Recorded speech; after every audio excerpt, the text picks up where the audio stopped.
And welcome everybody to our Tuesday coaching show that Clover and I have been doing for maybe half a year already. It seems like we've been doing this for a few months.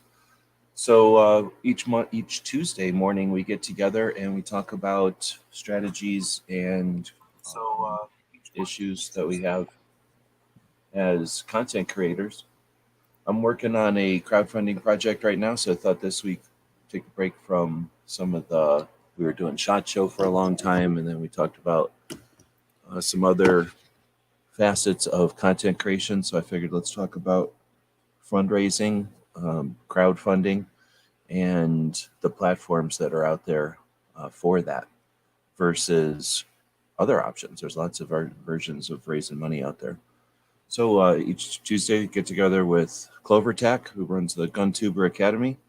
We do it on the both channels, so we're simulcasting right now on 3 different YouTube channels. Wherever you're joining us from, feel free to say hey. Let us know what channel you're on. Say what state you're in if you want. Let us know any questions you might have. Today, this topic or the general topic for today is crowdfunding, funding your projects, and the different crowdfunding options. With that, we'll let Clover take it for a bit, and we'll get started.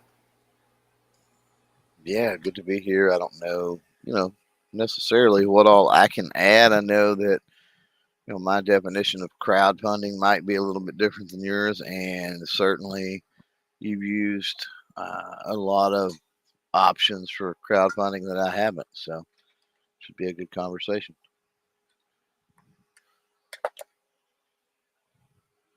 Right on. So when we think about crowdfunding, let me start off with asking you, since we're not the same age, you're younger than me, I think, but we're old compared to a lot of people that are using the internet around All right. today. Um, Especially people using the internet like we're using it seems to be more of a trending younger type of thing. So what year was it that you learned about crowdfunding, and what types of crowdfunding were you first introduced to, if that's possible to know? I mean, if I that's don't know. I mean, it depends on the definition of crowdfunding, and I hate to go down that road, right? But it's kind of like when you talk about, well, I'm a content creator. Well, are you a content creator, or are you a YouTuber, or are you a podcaster, or are you an influencer, or like, what do you call certain things, right? And so we hear things called crowdfunding that may not be necessarily crowdfunding. Once I sit and think about it, is like, is it crowdfunding or is it fan funding, right?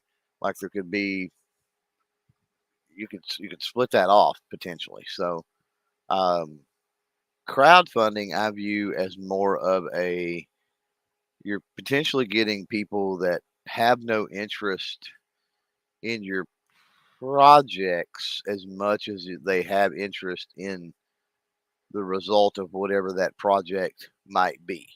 For example, you're an author and you quote unquote crowdfund a book, and the the people that are helping with that could freaking care less about you and who you are and what you think, right?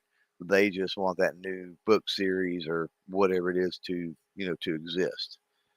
Um, and that's a lot different than, okay, I'm an author, but I got a huge fan base. People enjoy me, and I've got a good following, and people engage with me, and so regardless of whether I put the book out or not, like I just need a mechanism, right? Something for them to uh, be able to contribute and help out with, right? Like the chicken and the egg, which comes first, right? The um, the want to help out in this sense, I'm going to use the word creator as a general term, but which comes first, the want to help a creator, really, no matter what the project is, or um, you know the want to be involved with the project regardless of the creator. And I know that was kind of confusing, but well, it was a question out of nowhere in the morning, and I don't even know if you knew what the topic was because I just put the show together last night. So, um, but the question was, when did you first become aware of it?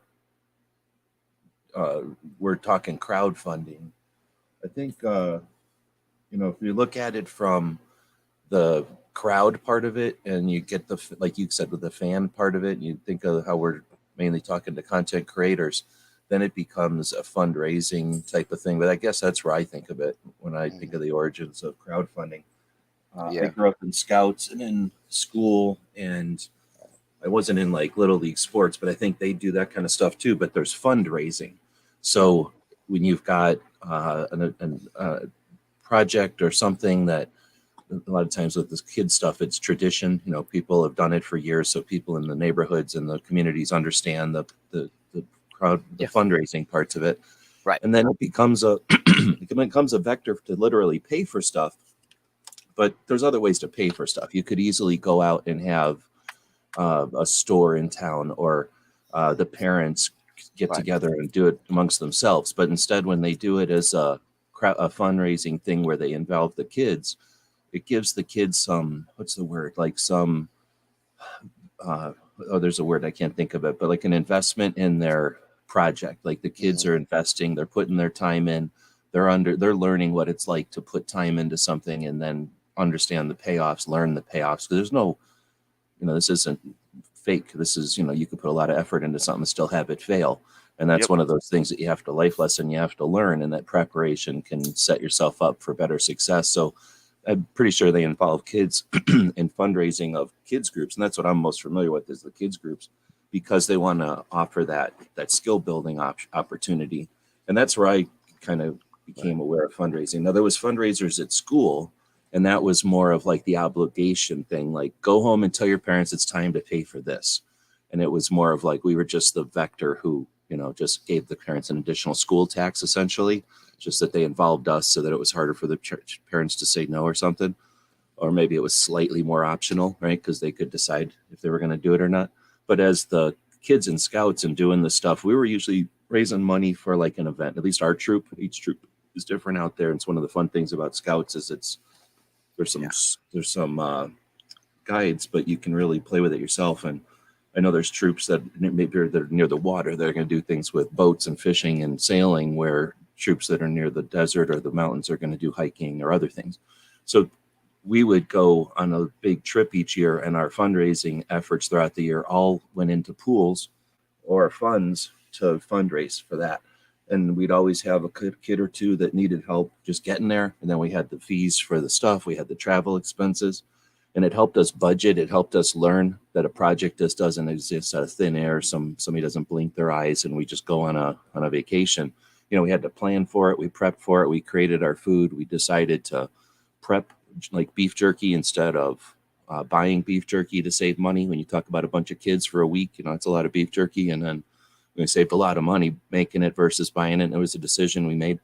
So I can see crowdfunding being a vector for a lot of growth and development. And I guess I think of crowdfunding from those roots of just fundraising, but what, like Clover was saying, more focused on a project or a channel or a person or an effort.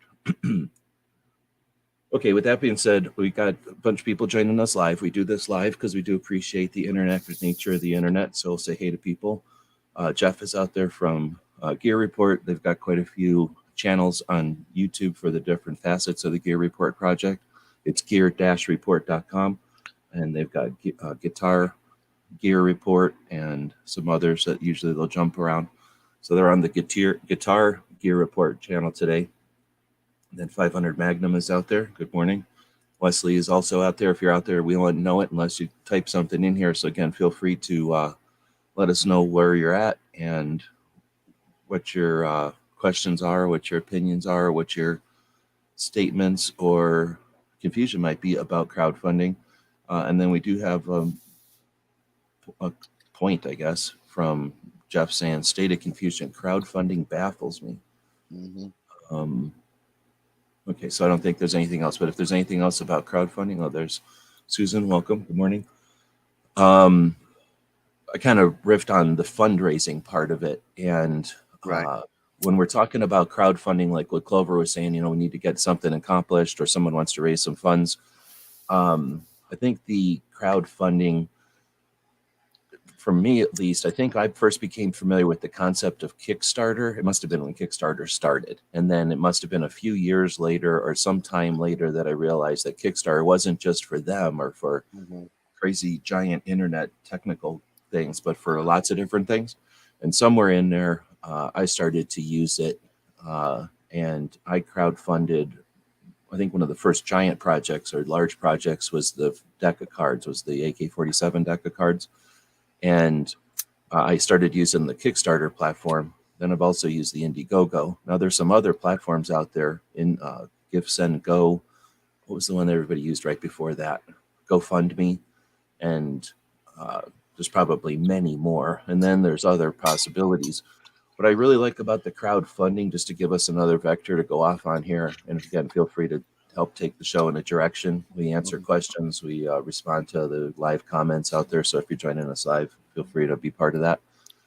But the crowdfunding projects, as opposed to let's raise some funds for XYZ, like, hey, we're going to raise funds for XYZ, and all the funds raised will go to that project or that thing, right? Mm-hmm. Well, a bunch of people throw $5 in, and then $10,000 is raised, $5,000, $500, some amount of money is raised.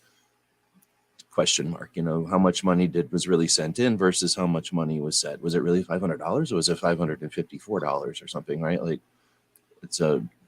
there's always that trust and that whatever, that situation, I guess, when you have just a fundraising where you're going to have people throw in a bunch of money or products or something.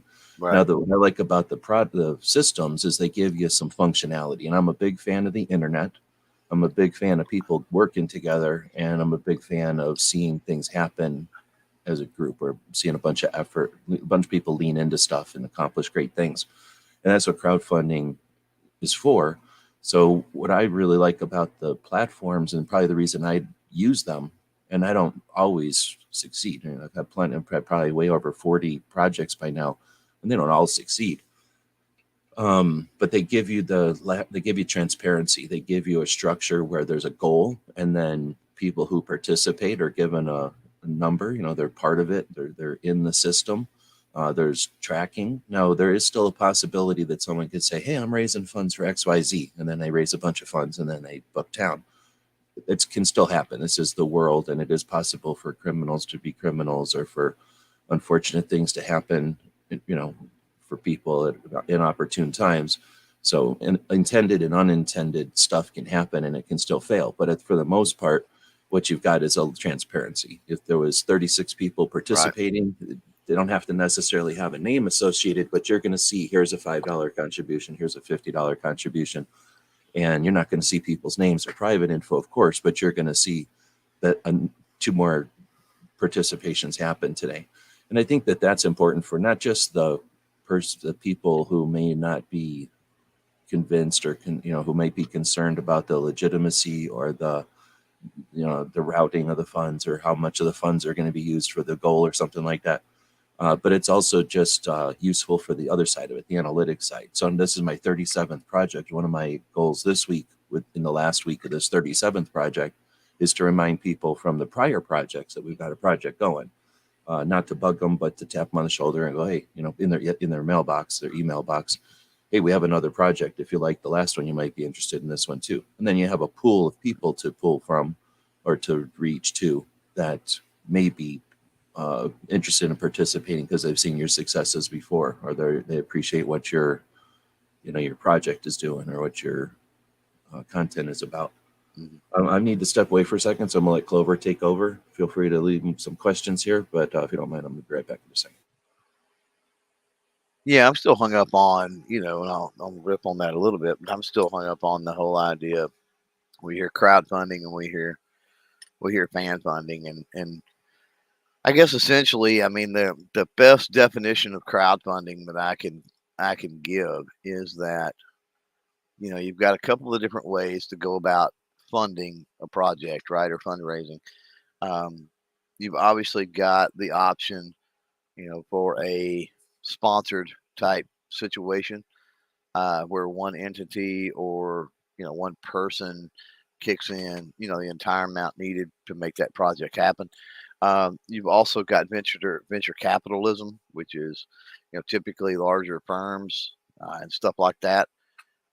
So the whole idea of crowdfunding is smaller monetary increments, right? Building up, multiple smaller increments, building up to be able to fund that cause. And so I guess in a way, uh, as I've been kind of wrestling with that, fan funding is, I guess, an element of crowdfunding, right? Um, yeah, what G was saying there earlier about, it's not any different if you've ever been in band or you've ever been in Cub Scouts or you've ever been in 4-H or if you've ever been in that side of things. It's just moving it into the digital age, I think, is all. But I would also agree. I mean, I've never used GoFundMe, Indiegogo, or Kickstarter, and I've never felt that I've had the need to use any of those because I was able to get done what I need to get done without having to jump over into that. Now that being said, I've obviously participated in things um, that GWebs has set up and had going on some of those platforms. So I do have a little experience with how they work, and the digital age is nice because it gives everybody a chance to keep track. I will. Um, I don't know if Patreon still has it or not, but as we're talking about this cross pollination between crowdfunding and or I am anyway between crowdfunding and fan funding, Patreon used to have, and I've seen channels utilize the feature before, but now that I'm thinking about it, I haven't seen that feature in some time, and so I'm thinking maybe it was underused and they pulled it, which would be horrible because I think for some creators it was nice. But Patreon used to have a feature, and if you're not familiar with Patreon, that's where folks can go and kick in a buck, $5, $10 a month, whatever, to the creators that are over there on that platform. But they used to have a feature called goals, and it was really interesting. You could set the goals up there. It could be, some equipment you wanted to purchase, or a piece of content that maybe required travel, or whatever the case may be that you wanted to produce, whatever that goal was. And then you could set it up a couple different ways that, you needed this many number of patrons, right? This many members to make it happen, or you needed this much money to make it happen. So, um, even I guess I was using that example to say that even things that platforms or mechanisms that I consider more on the fan funding side than crowdfunding still see the value and utilize those mechanisms of crowdfunding.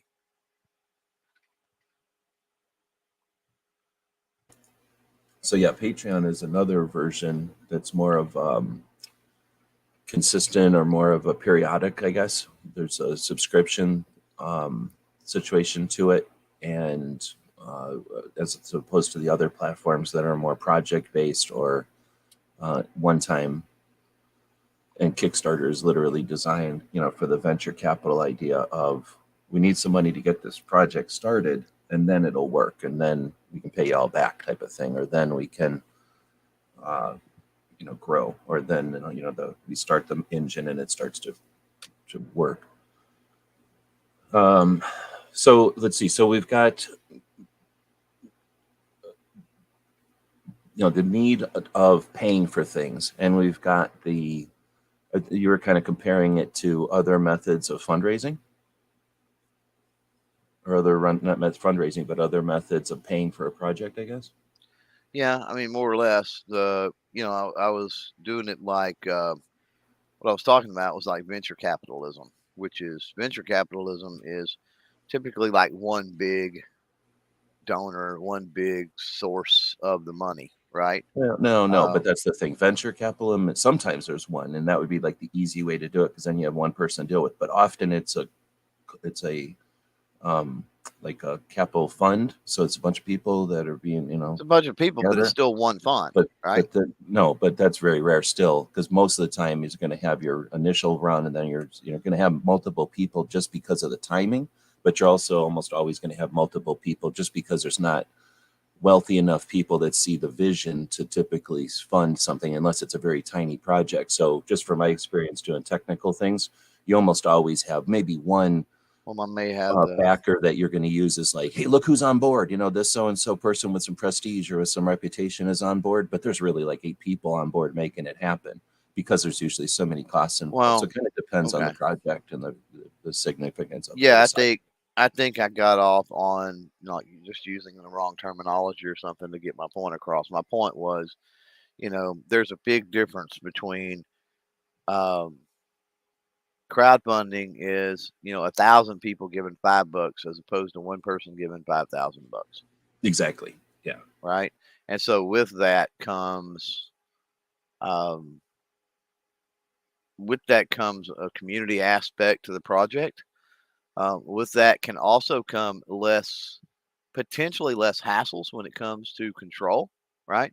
Like if one person, one entity, one company was funding whatever the project was, you know, would that person want certain stipulations or things done a certain way? And then because it's just that one person funding the project, what would you be likely to concede to that, which at the end of the day you know, could become a detriment to the project, right? Potentially, or something like that. Like, oh, I'm giving you all this money, and I want you to do X, Y, and Z, and you're sitting there going, well, Z is not optimal, right?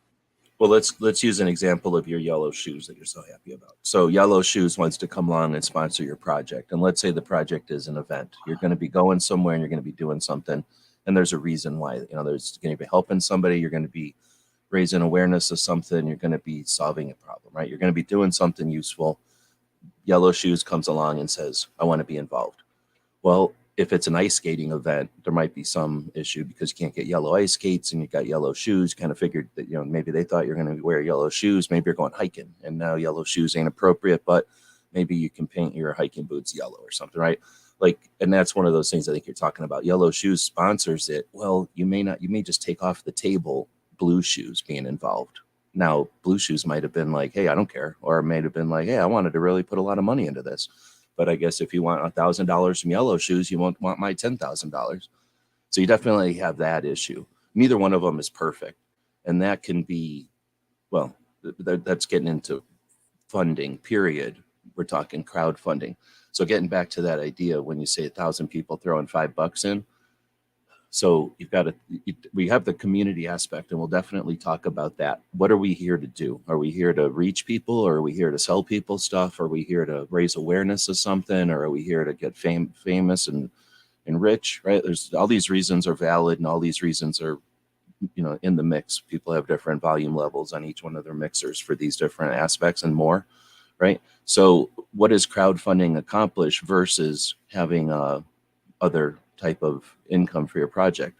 The idea that there's 1,000 people with $5 invested, you're going to do a hike. You're going to do a hike from down south to up north, and it's going to be significant. You're going to need some participation with other people because there's no way you can afford to do this. You can't take time off work.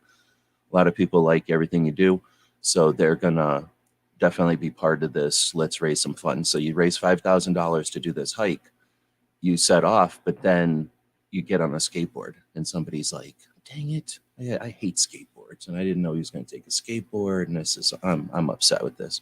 They take their $5 and they go home. They never come back. They got you got their $5, but you never see them again. That's a lot different than you got yellow shoes. They sponsor the $5,000 hike and you immediately put on brown hiking boots and leave your yellow shoes at home. And they never talk to you again. Throw that one out there. There's that element of crowdfunding that it's really hard to offend 5,000 people. Wait, 1,000 people for that $5,000 than it is to mess up the one relationship with a $5,000 thing. Even if you just went to the wrong destination. Oh, I thought he was going to go up that peak instead of that valley. Yeah, right. Well, I think that's where you were talking about earlier. I mean, anytime you do crowdfunding, it's important enough. And I know this because of the pitches and the proposals and the things I've been doing since, during shot and then after. It's a daily thing. And, you know, you have to put a simplified version out there to not overwhelm people, whether you're talking the individual $5 person or the big, funded all $5,000 person. It really doesn't matter. Strategy is going to be almost the same way. You've got to put it out there, what the project is, what you're going for, what the goals are, that sort of stuff. You got to put all that out there in a fairly simple way, in a simplified way. But you also have to have it broken down into the particulars too. You brought up the word transparency earlier, for transparency's sake, if nothing else, and try to nail down, exactly what all is involved and going on with this project. So, you get somebody. Let's take the big donor issue or big donor side of it. They look at it and they go, "Oh, okay, it's the short blurb, right? It's the elevator speech thing." They look at that and go, "Oh, okay, this is interesting. We want to know more." Then they go through the details. And your example of big yellow shoes, right? They go, "Oh, he's going to be wearing some blue shoes and green shoes too. We don't like this. We're out." Right? Um, or they look and they go, "Oh, it's just yellow shoes. Cool. Yeah, we're in. Here's the check." Right? Um, Much different situation, like you're saying, when you've got more people at a lower denomination. With that lower denomination, a lot of times becomes less expectation. And then when you insert the fan component, and I'm using that word, and I don't like using that word because I don't like content creators and whatever that are put on pedestals. But when you've got that component, I hear this all the time. I've done polls, I've studied this. A lot of the people that kick in on Patreon or YouTube channel memberships or anything like that, they could care less what they get out of it. They just want to see what they're concerned with is the longevity of your channel and you to continue with the goals of your channel, not anything extra, and progressing that ball forward. Like that's what they're vested in. Whether they get trinkets or, you end up diversifying into something else and all, they could care less for the most part. So, but you are going to have, I can see what you're saying. You are going to have where, you've got that elevator speech. A lot of people are going to come in just because of that, and nobody digs any deeper. They go, "Oh, we like this," right? But there will be a few that dig a little deeper, and they go, your analogy, "Oh man, he's going to use a skateboard. I hate skateboards. I'm out," right? But you're talking about losing $5 as opposed to the whole thing because somebody doesn't like what you're doing. So there's definitely those trade-offs. And that's kind of what I was getting at. I don't remember if I said anything about it or not, but with the platforms that you're talking about that are available, be it the GoFundMe's, the Indiegogos, the Kickstarters, Patreon to an extent, and some other things, is the transparency that um, it provides, because everything is, except for sensitive data, of course, everything, personal information, I should say, everything is right there in your face. And then it gives analytics on the back end too. A lot of these, from what I've seen, it will show how many people looked at this but didn't do anything, right? Or how many are on certain tiers, or how many, initially came in and looked at one tier, or, you know, all the different data that you can look at, and that can kind of give you an idea. Well, maybe, maybe on the next one, maybe I change my buy-in, right? Maybe the package, the tiers on the packages to help with support. Maybe I structure those a little different, or whatever the case may be. So we've got a poll going on the Gun Website's YouTube channel. I put a link in there for anybody that's watching on one of the 3 channels that we're simulcasting on. Feel free to leave comments wherever you are. You can super chat. Can you super chat on GunTuber Academy? You cannot. No. You don't got your 1,000, or you don't got your 4,000, or you don't got your 1,000 subs? I don't have either one. Oh, okay, but you haven't worked on it yet. So anyway, you can super chat on the Gear Webs or on the Daily Gun Show channel if you really want. No obligation, of course. Is that crowdfunding ? But I really put the poll on the big channel just because that's the only one I'm logged into right now. So if you want to jump over there, we got 3 votes. Some people, well, we got the question is, how interested are you in crowdfunding? So the people that are here live watching the show as we're broadcasting can participate in this. How interested are you in crowdfunding? The replies are very. I have already crowdfunded. The next one is somewhat. I'd like to try. Then the third one is not interested or disinterested. I just don't care. And then the last one is I hate everything. So feel free to vote over there. It looks like so far of the votes, overwhelmingly people have already crowdfunded. So question mark, I'm assuming that's Patreon, but it might be other things. Or maybe they're thinking of their participation in supporting folks with through crowdfunding. I see crowdfunding as having a specific target or goal. So like it's more specific and niche down than just, oh, let's use let's use Tony Simon, right? 2A40. Let's use that example, right? So Tony speaks at rallies. Tony goes to trade shows. Tony does the podcast. Tony does the diversity shoots, right? So what I see is I see crowdfunding differently. Like, again, the difference between fan funding and crowdfunding, right? Fan funding would be, I'm throwing Tony $20 a month, and whatever projects he uses it on, I don't really care, right? Like, I'm throwing it to see Tony succeed with whatever the projects is, right? And crowdfunding being, I'm throwing Tony $20 a month to go to War Diversity Shoot, to buy a pizza or whatever, right? Like a specific thing. Like, here it is. Here's the money. It's a specific thing that you're doing. Go with it. And so I see that as a difference. So in that, your question about super chats being crowdfunding, I wouldn't say that's necessarily crowdfunding. It's certainly crowdfunding adjacent. And that's why we started off me struggling. I've always struggled with the difference between fan funding and crowdfunding. Okay, so we'll hit that one. Then there's, thinking about, as you were saying that, I guess my mind wandered to the big difference between Patreon, and that's I think the direction I thought you were going to go. The big difference between Patreon and like a Kickstarter or an Indiegogo, 3 different platforms that are designed to let people contribute a little. A lot of people contribute a little to accomplish a lot. And the big difference between them is that there's a subscription model or the subscription essence and the one-time project or the let's get a goal accomplished type of project.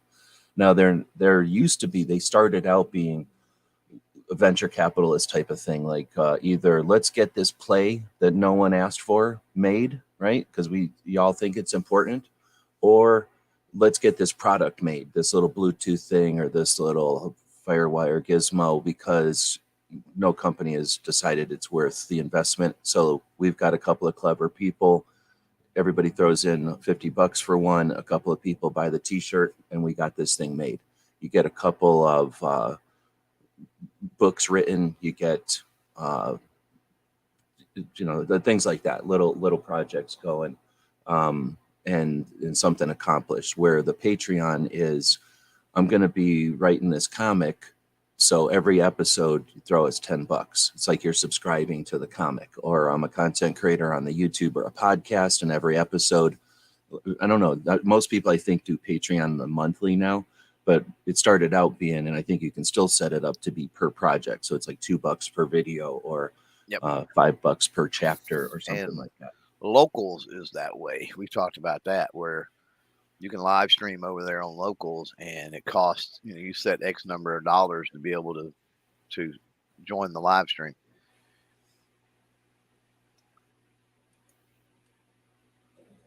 And I'm thinking of playing with that a little bit. Not so much for like the peep show thing, but just to like, hey, let's raise some funds and let's have a get together. Sort of like think of the what's that show with the kids back in the day, and they'd have like, hey, we're having a play, it's 5 cents because we're trying to raise funds to get the little girl a new book or whatever it was, so that kind of concept. Like, we're going to have a special show on Friday, it's $5 to get in, and that's raising funds for XYZ, right? Let's get Tony another trip that he needs to get to wherever, like he wants to go to Nebraska, some other states. Let's have a show that's $5 a head to sit there, and It's nothing more than a factor, a vector. Man, that's a cool concept. Yeah, of That you're not course. to get off on too big of a tangent, but it's almost like a plate dinner, right? Like you see the fancy plate Yeah, dinners, like, oh, it's spaghetti dinner, $10,000 right? a plate to go, or You a don't care spaghetti dinner. about the Sure, I get it. spaghetti. Yeah, I some get it, people are but just it's like, even yeah, I'm not gonna but show up, but but they how get many dinner. people go to a black tie, event that's skimpy portion bougie food on a plate for 10 grand? They're not going for the food, right? Well, some of them That's are going that's for the just food because well, there's some that of them are. prestige, there's Yeah, that happening. But yeah, you're that's not going true. because the food is so much specialer than the carrot you got at the dollar store. Yeah, exactly. Right. It's not just about the food, I guess, is what I'm saying. But Well, you're not um, going to eat dinner. You're going but there what I'm because you're getting eating at dinner in is that room with those people. Yeah. the potential to create a situation where you're having those black tie dinners, but virtually and digitally, right? The other thing I was thinking about is when we start talking about, this show in particular, and the shows where we talk nerdy and getting into the nuts and bolts. We were talking about like the training session type stuff, right? That could be a mechanism where it's like, look, if we're going to spend time on you and specifically your training and your projects and what you're doing, which let's be honest, right? To really provide somebody with the type of help um, that is most beneficial, that's what you've got to do. You've got to spend that almost that one-on-one time getting really specific with the person and their goals and their projects and their channel. Um, potentially a mechanism for that as well. Hey, we're going to go live for an hour, but it's $10 for that hour. But with that $10, you're going to get specialized attention. Why? Because we're not going to have 20 or 30 people or whatever in there, most likely, for $10. We're only going to have those people that are willing to drop that $10 bill to get specific information and auditing or whatever it might be, right, on their channel or their projects.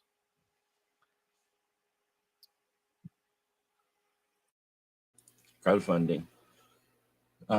Playing around with it and getting things accomplished is part of cutting new ground and part of being a healthy channel.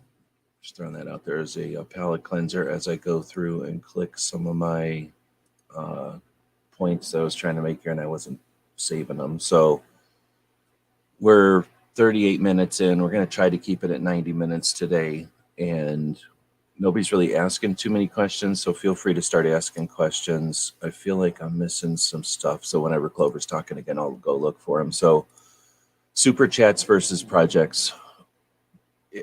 People don't pay attention because you're just not paying attention. But when you watch somebody's live stream and it's $2, $5, $2, $7.62, $5, $7, $2, $10, $50, $2, and now you watch somebody who's super popular and it's like boom, boom, boom, boom, boom, boom, boom with those super chats. Again, there's the hey, throw the pan, what's that called, the plate around. I don't know what it's called in church, the, Yeah, the offering plate.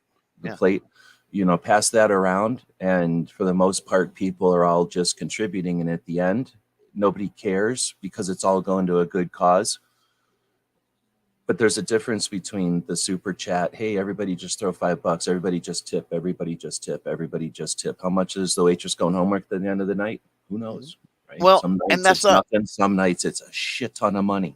Well, with a true. project, hey, I need to make $7,000. I'm not screwing around. I'm not trying to harvest money out of my audience every night. I'm not trying to do this on the down low so nobody pays attention, but let's have a lot of fun with these super chats because that can be, just sit there and think about it as an exercise. 2, 5, 7, 12, 30, that's $50, $100 in an afternoon. And if it's a massive chat, it's thousands, it's real money.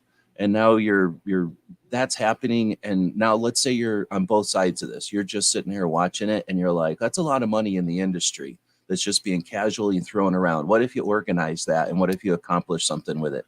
And now think of it as a content creator. Oh, I got this sloppy amount of $100 coming in, and all I did was fuck off. All I did was screw off. All I did was hype up the news of the day. All I did is say my property, my rights. I got a bunch of people all jazzed up who are going to be, I gave them the salty treat. I gave them the unnourishing food. They came in, they got their aggression out. They got their frustration out. They got to say, yeah, I'm right about that. They threw $5 at me. No harm, no foul. Hundreds of dollars coming in, thousands of dollars a month. And what are you going to do? Are you going to be able to say, hey, I'm going to do something with structure. I'm going to do something of value and create that. Or are you going to pander to that trickle of money? You're going to pander to that trickle of money, and you're going to get more of those kind of shows. So when you do a project that says, I'm going to accomplish something, here's how much it's going to cost. Now people can say, okay, I'm going to be a part of that. And here's a brick in the wall. When it's accomplished, here's a tower that exists, and everybody can say, I have a name on that brick on that wall. Yeah. I put in that foundation. I put in the roof on that. I was part of the garage on that thing. The garage has this person's name on it. It exists. Now, if that garage is going to fall apart in 10 years, if that garage gets used as a fire department and it saves countless things, if it turns into a bullshit, who knows? But you've created something. And what you're doing is you're encouraging content that has direction and that has value, that creates. And we got the money on the table. Are we trying to create audiences that just do the lazy? Here's another salty treat. This one's got bacon flavor. Like, oh, this one's a barbecue flavor. And apologize to Woods and to barbecue who took offense to that, that example. But you know what I'm saying? Like, do you pander to what's easy and the just kind of foster that trickle, or are you setting up kindling to start a fire to cook something? I'll shut up. So that's. Oh, I was just gonna say the super chat thing. I mean, how many times have we seen? Because you're right, for super chat, what I see mostly, and it's across YouTube, the entire spectrum of YouTube, not just we're not just talking gun tubers in this sense, but most of it is just tip jar, right? Just throwing money at a creator, whatever, right? It gets your thing seen. It is it's throwing a dollar bill in the minor waistline of the stripper or the waitress at the right, titty bar yeah. while there's a party going on. However, how many times have we been a part of live streams that were set up with the intent of trying to drive super chats to accomplish a goal of whatever it might be? And how many times do you see creators, I can think of Yankee and Ghost being two, that will dedicate super chats to a certain thing, to a certain common thing, right? Yeah, well, super chats, you can turn that on in YouTube. If somebody really wanted to, they could flip a switch on their monetization, and everything that they make will go to a charity instead of their PayPal. And if there was a switch on YouTube that could say, hey, we're tallying for today, and now there's a thing on the screen, just like I'm showing up my chat on the screen. If there was a little, what do you call that, a tally that said the first super chat is 20, the second super chat is 5, now it's at 25. It tallies up, and at the end of the night, everybody can go, we just raised $200, right? So there's that $200 check that gets passed off. I hear you. But what happens with super chats is, hey, everybody throws $5. It's, again, throw your money into the strippers or into the waitress's jar while you're buying beers all night. We'll entertain you. And at the end of the night, we're going to take all the money out of them jars, and no worries. We're going to make sure all that goes. If it's a scrupulous person, it is all going to the thing, and they're probably paying the fees on top of it. But how often do you know that? Well, with a Patreon, with a Kickstarter, with a Indiegogo, well, maybe not so much with a Patreon because you can toggle that on and off. But with a Kickstarter and Indiegogo, if they're accomplished. And then, okay, you raised $10,000 for a video camera. What did you do with that channel? Or if it didn't accomplish is another thing. But yeah. Yeah, exactly. Like, oh, this person didn't get any support at all. Like, isn't that sad? And now you can also say this community has no value for this. And that's significant. That's adding to the communicate. That's adding to it's participating in the community as opposed to just, I don't want to say exploiting, but just going along with the flow because there's money to be made with going along with the flow. And you don't have to do stuff with an interest, but hopefully the people that are watching this are doing stuff with an interest. And I want them to think that this isn't a tip jar that you'll sometimes get some money and sometimes you won't.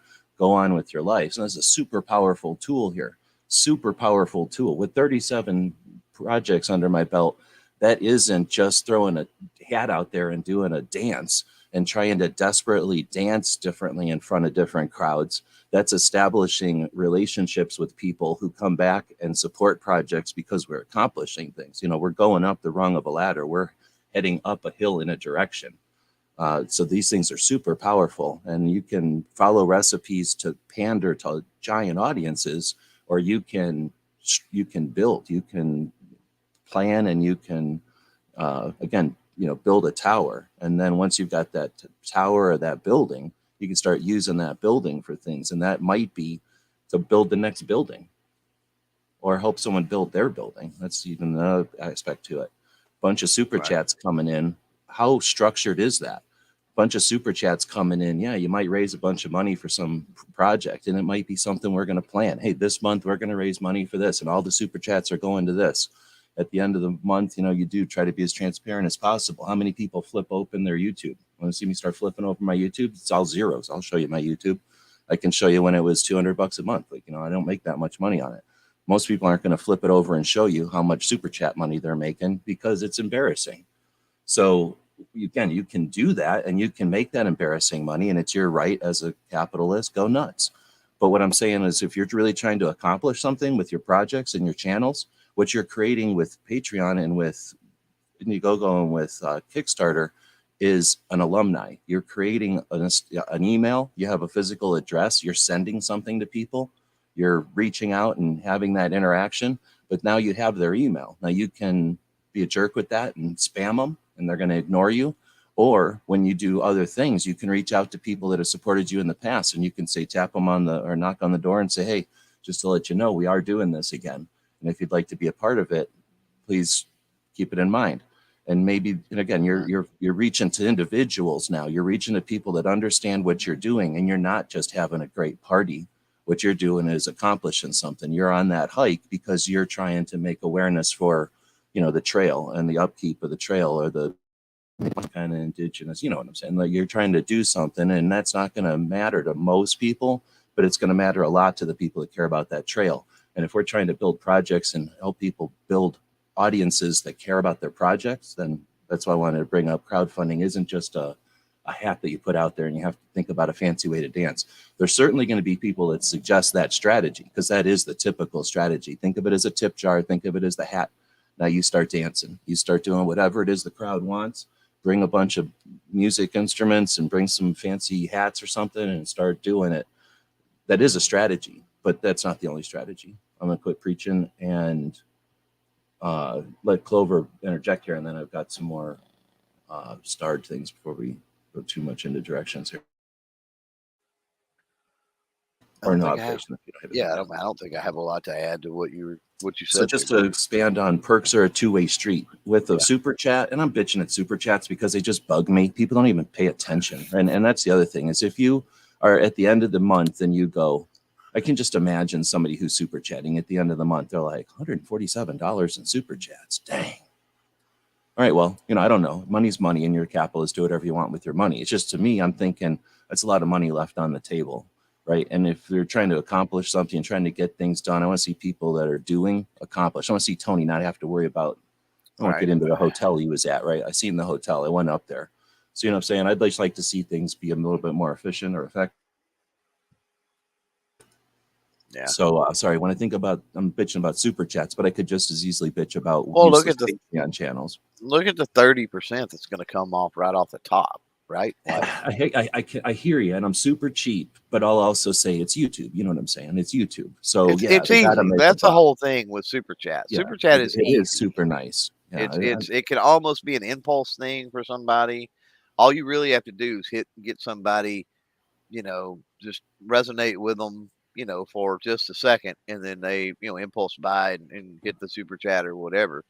One of the things I've seen, and I haven't seen a whole lot of gun channels that just clean up, but there are definitely channels on YouTube that do it. And one of the things I see with that is and oftentimes I wonder if it's orchestrated, but super chats have become kind of a normal thing, to the extent that when somebody super chats, everybody else doesn't see that as big of a deal anymore. It's normalized, unless it's a big number. And I see this on other channels where somebody will drop $100 super chat, and then all of a sudden there's a flurry of $5 and $1 and other stuff like after that $100. So, It's just an interesting And it's the dynamic that I've culture. seen. It's the culture, and it's the audience, and it's the if they're having a good time, it's a party, And if it's a party and the That's true. Yeah. waitresses are going to make a bunch Yeah. of money, and if it's a shitty party where people are getting lectured at, the Right. waitresses are going to go home and never want to be waitresses of that party again. It's the nature of community and whatnot. So, again, you can lean into what's easy, or you can do things for a reason. So getting back to perks are a two-way street. Super chats, Patreon for the most part, just other things that are out there, just, throwing people a tip, throwing them a thank you. It's fine. Go for it. Like I say, it's capitalism. I'm not bitching about this stuff. I'm just saying there's a difference as a person who's creating, as somebody who's got something you're trying to accomplish. Do you want to be able to talk to that person again, or do you just want to grab the $5 and keep running? Do you want to be the waitress at the bar who's got other things on her mind, but she's somebody threw her $5 because they like her? Okay, then feel free. But you could also be the person who says, hey, can I grab $5 from you? And I'd like to keep in touch. So here's my business card. Could I get yours? Right? You could be that person. And thank you. I really appreciate this. This $5 is going to go to a good way. Here, I'll even give you a QR code so you can watch for your $5. Your brick lays in the foundation of this thing. And for the rest of the time, you can tell people that's your brick because you've literally got a thing there. You can literally do that because you're sending them something most of the time. At least you can structure it to be sending them something. So you can send them something you create, something that your kids create, something that your wife or husband creates, something that your friends from work that you're looking for an excuse to support their projects because they're a good friend of yours and they do something creative and you want to support them. So you do a project that uses that. You've got a small business that for whatever reason you want to support. You finally go through their menu or their list of things that they can offer and you find something that can be sent. It's practical. It ships in the mail. It's flat. It's fairly inexpensive to ship. It's fairly consistent, so you can do numbers. A lot of this stuff is unused because it can seem difficult, and we're not going to get into the technicalities of that, I guess, in this show. We could always do that in the future. And for anybody I don't give a shit about gun people. I like gun people. You can do whatever you want. If you're a Second Amendment activist, meaning people who care about what the Second Amendment protects, and you're struggling to fund that project, you will get free counseling on how to use crowdfunding projects from me. So I'm totally transparent on these projects. Some of them succeed, some of them fail, but they all succeed in learning, right? So with these crowdfunding things, you're sending stuff out. You've got this back and forth. You've got people in a list. You've got their addresses. You're going to be sending them something most of the time. And even if it's a project where you're sending Tony to the Nebraska trip, right? They're not going to get sent a chunk of Tony from that because that'd be weird. But what you could get is something that's non-perishable, that's easy to ship, that could be sent, and it could be a token or a commemorative or a participation token, right? Like, hey, I was part of this, like a coin or like a keychain or a hat or a shirt.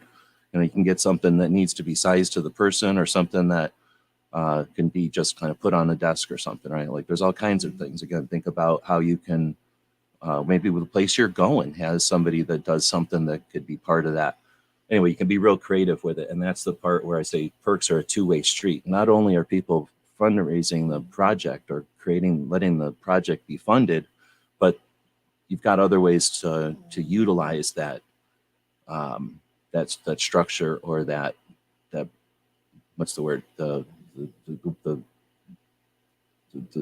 idea that you're going to be sending out a perk gives you the idea or it gives you the ability to send stuff to them. So you're going to send the perk out. Let's say it's a keychain or something. Again, your neighbor makes keychains in the garage out of bottle caps or something. So you figure out a way to customize that to your project. That's what you're going to send out. Well, now you can go get something printed that says this is bottle cap keychain number 14 out of 100.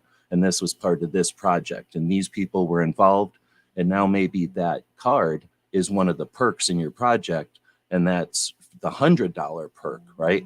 That says, I want to be a part of this in a bigger way. And I don't want just a bunch of keychains. How about I am part of the thank you card, right? Like that's some space on that thank you card. So the permanent reminder of this project being made is going to have my name on it or our company's name on it. There's that element to perks being useful going forward, right? The perks could be parts of future projects. This perk is going to be a part of a puzzle piece or part of a link in a chain or part of a, what do they call those things? A charm on a bracelet as you go forward with other projects. And these will all work together. And maybe you're making a giant thing that turns into Voltron when it's all done. So perks, can be very useful compared to, again, a Patreon thank you or, hey, thanks for super chatting. Let's get on with whatever we're dancing here. Right. If any of these, I'm trying to star them. You're able to star stuff, right? We got this thing set up where he's like a co admin or whatever. Feel free to star stuff. Taking a break just to let Clover, I don't want to monopolize it if Clover's got anything to add to that there. The idea of sending out perks. You've had experience with this, sending out stuff, sending out the stickers, signing them. Yep. Wait, did I ever get my sticker? It's on the way. Oh man, I got ripped off. It's on the way, man. It went in the mail literally this morning. I feel like I should have got it handed off by the both. No, so I realized each hold it in one hand. Each of you hold it and then hand it to me. So I'm getting it handed to me by both. So I told everybody that I was going to bring them to SHOT Show, right? If you're at SHOT Show, I'm going to bring your stickers to SHOT Show. I told everybody that. I literally had one person the entirety of SHOT Show ask me about it. They were in my backpack the entire time. Oh man, I just assumed every time I came up, I was like, this is the time he's gonna give me that damn sticker. This is the time I'm getting what's coming to me. I was so, how SHOT Show gets for some people anyway.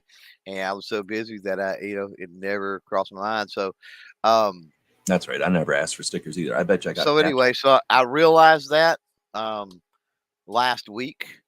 And I'm like, okay, well, I've got to get a bunch of Patreon stuff and other stuff gathered up and packaged up. And I'm like, I'll throw them all in envelopes. I had the stamps to be able to throw them all in envelopes and all anyway. It was literally saving me maybe $4 or $5 by bringing them to SHOT Show. It wasn't that, like it was a big money saver or anything. And so, those got dropped off this morning, as a matter of fact. So if you are out there and you haven't gotten them, because you went to SHOT Show, they're on the way. But yeah, I've done stuff. I've made specific swag, right? So like, the YouTube channel members don't realize this, but depending on what level you are on as a YouTube channel member, because YouTube does not give out shipping addresses and they do not provide a spot to say, hey, you get X, Y, and Z available to you, so I can't just ship it out. So you got to realize I was on Patreon, been on Patreon for a long, long time. And Patreon, you have access to somebody's address. So for those little tangible perks, be it the stickers, challenge coins, dog tags, caps, whatever it might be for that particular perk level, patches, somebody signs up and then like a month later, I go in, pull their address, send them their stuff. They don't have to ask or anything. And it's to the point now, unfortunately, that, if you are a YouTube channel member or a Patreon patron and you want the tangible perks, I'm totally fine with that. That's why they're there. That's why I created them.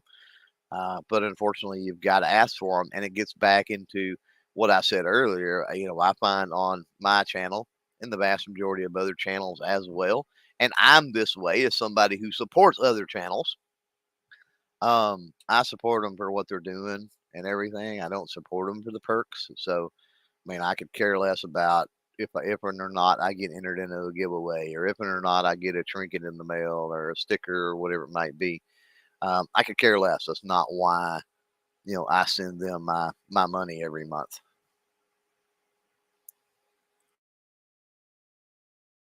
Well, it's good for you, but you go around getting free stuff all the time and you go to shows and swag ain't that big a deal to you. But if you're a normal person and you're minding your business, your gun shop ain't giving you no patches. You go to the range, they're not giving you any patches.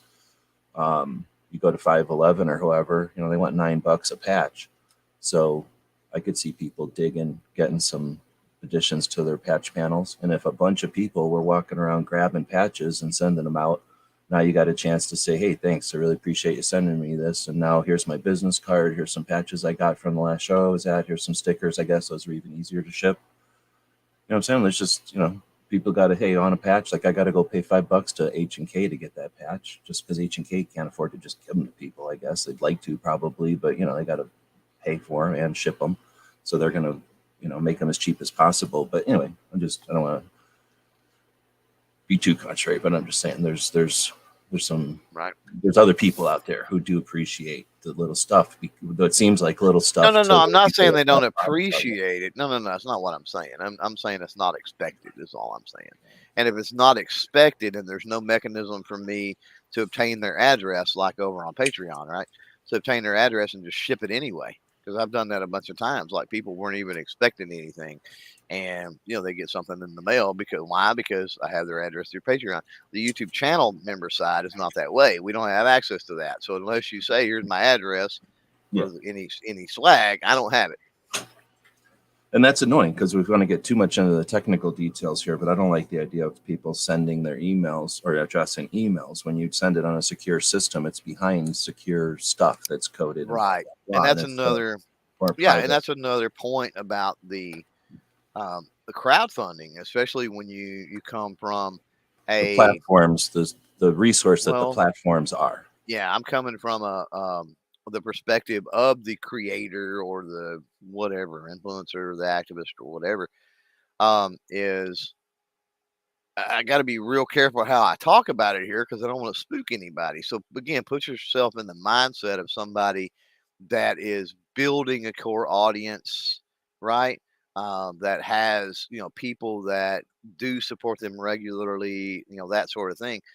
Some of the crowdfunding mechanisms and all gives an opportunity for data collection as well, be it emails for an email list, right? And you can blast that out in the future, or like you're talking about with Patreon, we have access to addresses and we can just randomly send somebody something if we want, assuming that address is up to date.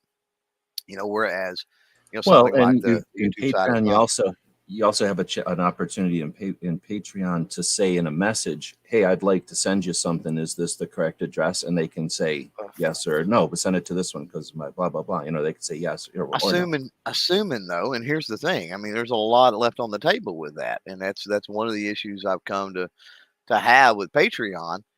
Not necessarily, it's not an issue. So don't I hate this or, it's anybody's fault or whatever, but it's one of the drawbacks, I guess you could just say, a mild way of putting it, with Patreon is, again, I find that the majority of people that I've got anyway over on Patreon, they don't even pay attention to Patreon. Like, even if you sent them a message, they don't ever log in. They don't have the app on their phone. Like, it doesn't matter.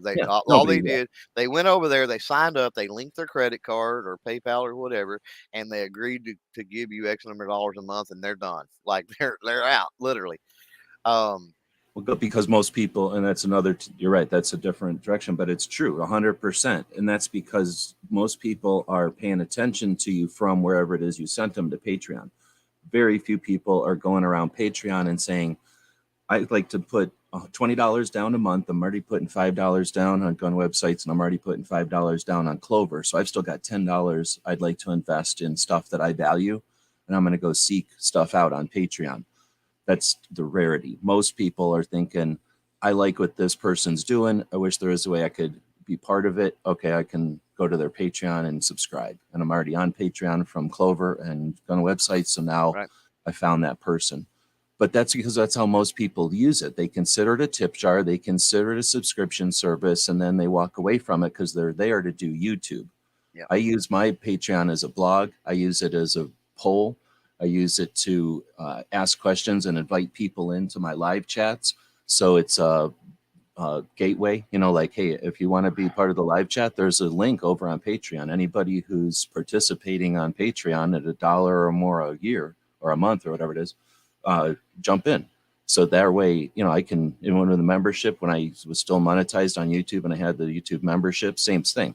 Hey, I can drop the link discreetly to just my membership. And now I just don't drop the link in the chat and anybody can join. So there's ways that you can use your Patreon as a interactive thing. And now you're going to find people who, again, are going to be exactly how Clover described. I just want to give this person $2 a month and I'm out of here. Yeah, so Patreon is that factor or function. But the people that want to come over. Huh?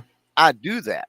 I use my Patreon as like a members only type thing. There's stuff that's other than the YouTube channel members, Yeah, right? but you don't go Obviously, around both of them, but massaging your subscribers into people who just want to be part of live chats. If you did a thing like what Matt does and you had a bunch of people that want to be part of live chats, or what Foss is doing in the evenings and a bunch of us jump in, you just don't have a chat situation where you're like, hey, there's a link in Patreon and join in. And now there's this round table and people jump in because they want to be a part of it. You're just not, you just haven't gone in that direction, but you could.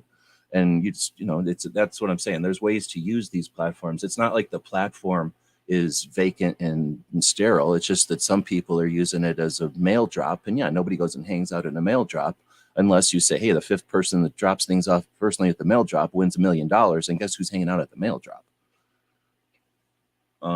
But there's no right or wrong way to use this. We're just describing the tools. And, again, like, oh, I've got a hammer and it doesn't drive nails perfectly. Well, hammer all the time and it'll start driving nails really good. Pizza place, gallon a date, fountain, wish. So let's say there's Clover and he's doing his dance. He's got his guitar. He's got his drum up on his head with some sort of a deal where he wiggles on his pipe and his drum goes. He's got the cymbals on his knees and he's playing whatever song people want as they're coming by, right? And he's got his Clover hat on the ground and people are dropping quarters in there. So how many people are participating in that, right? The people that are walking by and are like, hey, this guy is obviously looking for some money. Let's give him some money, right? I got a couple of change in my pocket. It's bothering me. It's clicking against my knife anyway. I'm getting rid of this quarter and this penny or whatever it is. Boom. Clover's just scooped up 26 cents as a convenience to somebody. You're walking down the street and you go, oh man, this is the song that we got together. So we're dropping that in there, right? You got the people who are just at a parade or something and you're entertaining them. So they are like, hey, thank you for that. Here's a little tip, right? You got all these. And that's, I think, what most people, if I was earlier in the show and I could spend some time here and I was trying to elicit feedback, we could ask people who's going to be putting into that tip jar. So there's going to be a bunch of people who are end users using that tip jar. But now let's think outside the box. What if you're the people that sell billboards on that street where Clover is doing his little dance, and Clover is attracting people to the street, and now people are on the street, whether or not they like Clover, they're looking around the street and there's your billboards and you're getting significant amount of money for those billboards to be there. Is it possible you're going to throw Clover a bone because he's helping keeping people on that street instead of 3 streets over where your billboards are not? Think about that. What if you're the pizza place and Clover's out front? Sometimes you're going to be like, Clover, get out of here. Other times you're going to be like, hey, go give that Clover guy a free pizza because he's bringing people in the pizza place. So you've got those elements to it. Now you've got you're on your date and this is the dude you've been chatting up forever and you're going to throw $20 down to impress him. And now that chick needed to throw $20 somewhere to get that guy impressed because she's going to show him how much of sugar mama she is. Where is she going to throw that $20? At the tip at the guy who's in the pizza place, or to the guy out front, Clover, singing? So you become a vector. You become a place for people who want a virtue signal. You become a place for people who have money and are looking for something to do with it, right? There's that impulse. There's that, what's that, being on the Twinkie or the Snickers bar on the shelf as you're at the register on your way out the store. Impulse buy. There's the reason they put that there. And then you get your the fountain, right? The tradition. So some people tithe. Is that the word? Some people like to offer something to others. Some people appreciate what they've got and they like to pass it around. So you can sit there going, aw, shucks, I shouldn't ask for nothing. Or you can say, aw, shucks, it costs me a shit ton of money to travel all over the place to try to offer my perspective on what's going on out there.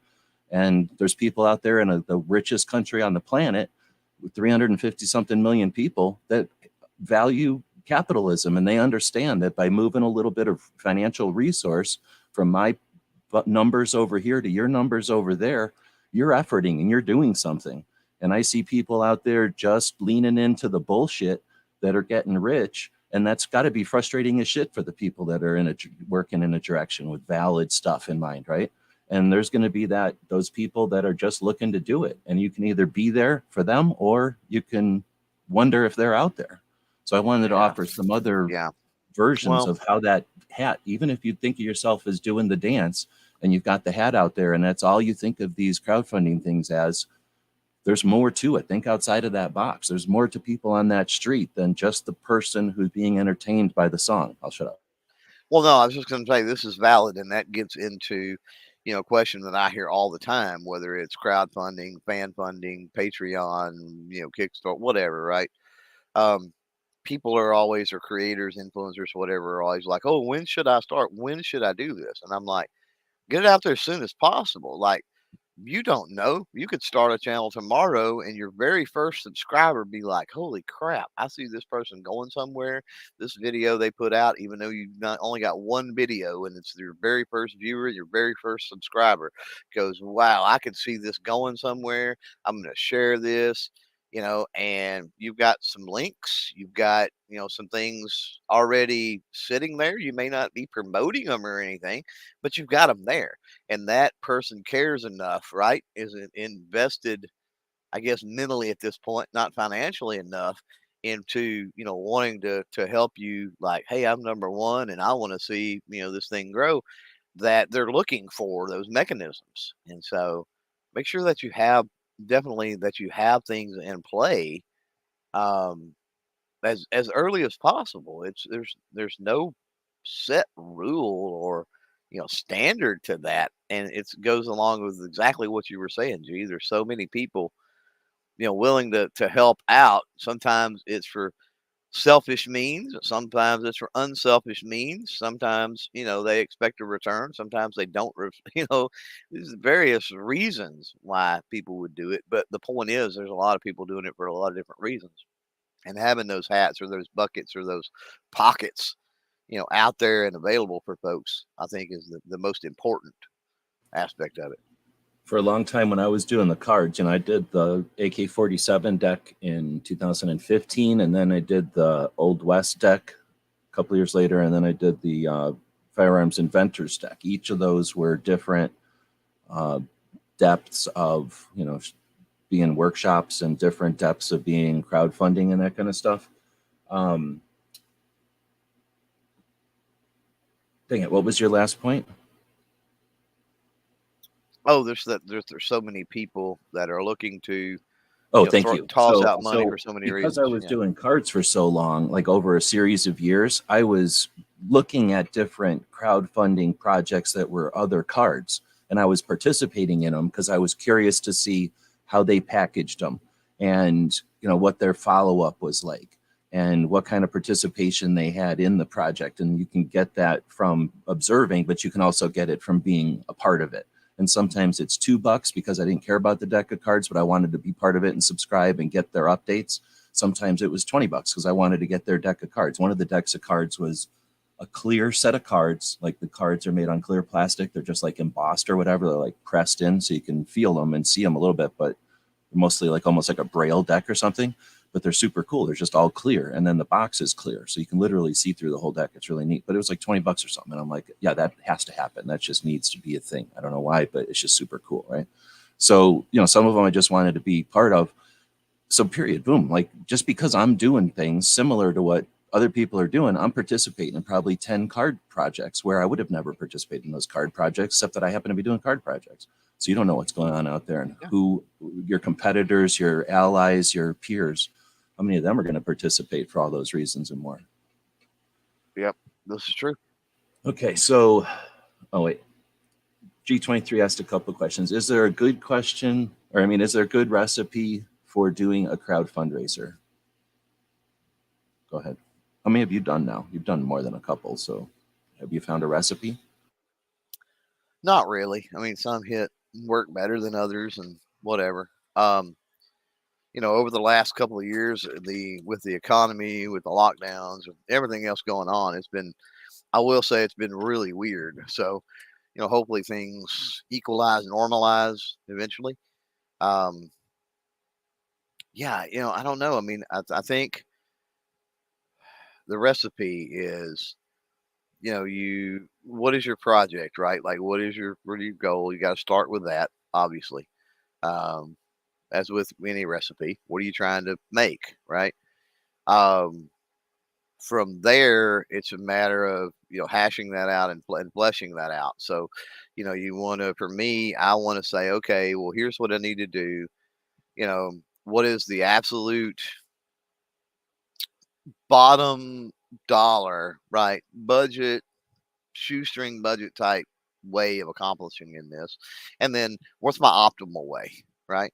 And then that way I know, like, in order to make this happen, because if the crowdfunding or whatever is not as successful as you'd like it to be, you for me, I want to know what that bottom tier is, because as G's pointed out, as we talked about, when you're doing a crowdfunding project, the goal is to complete said project, right?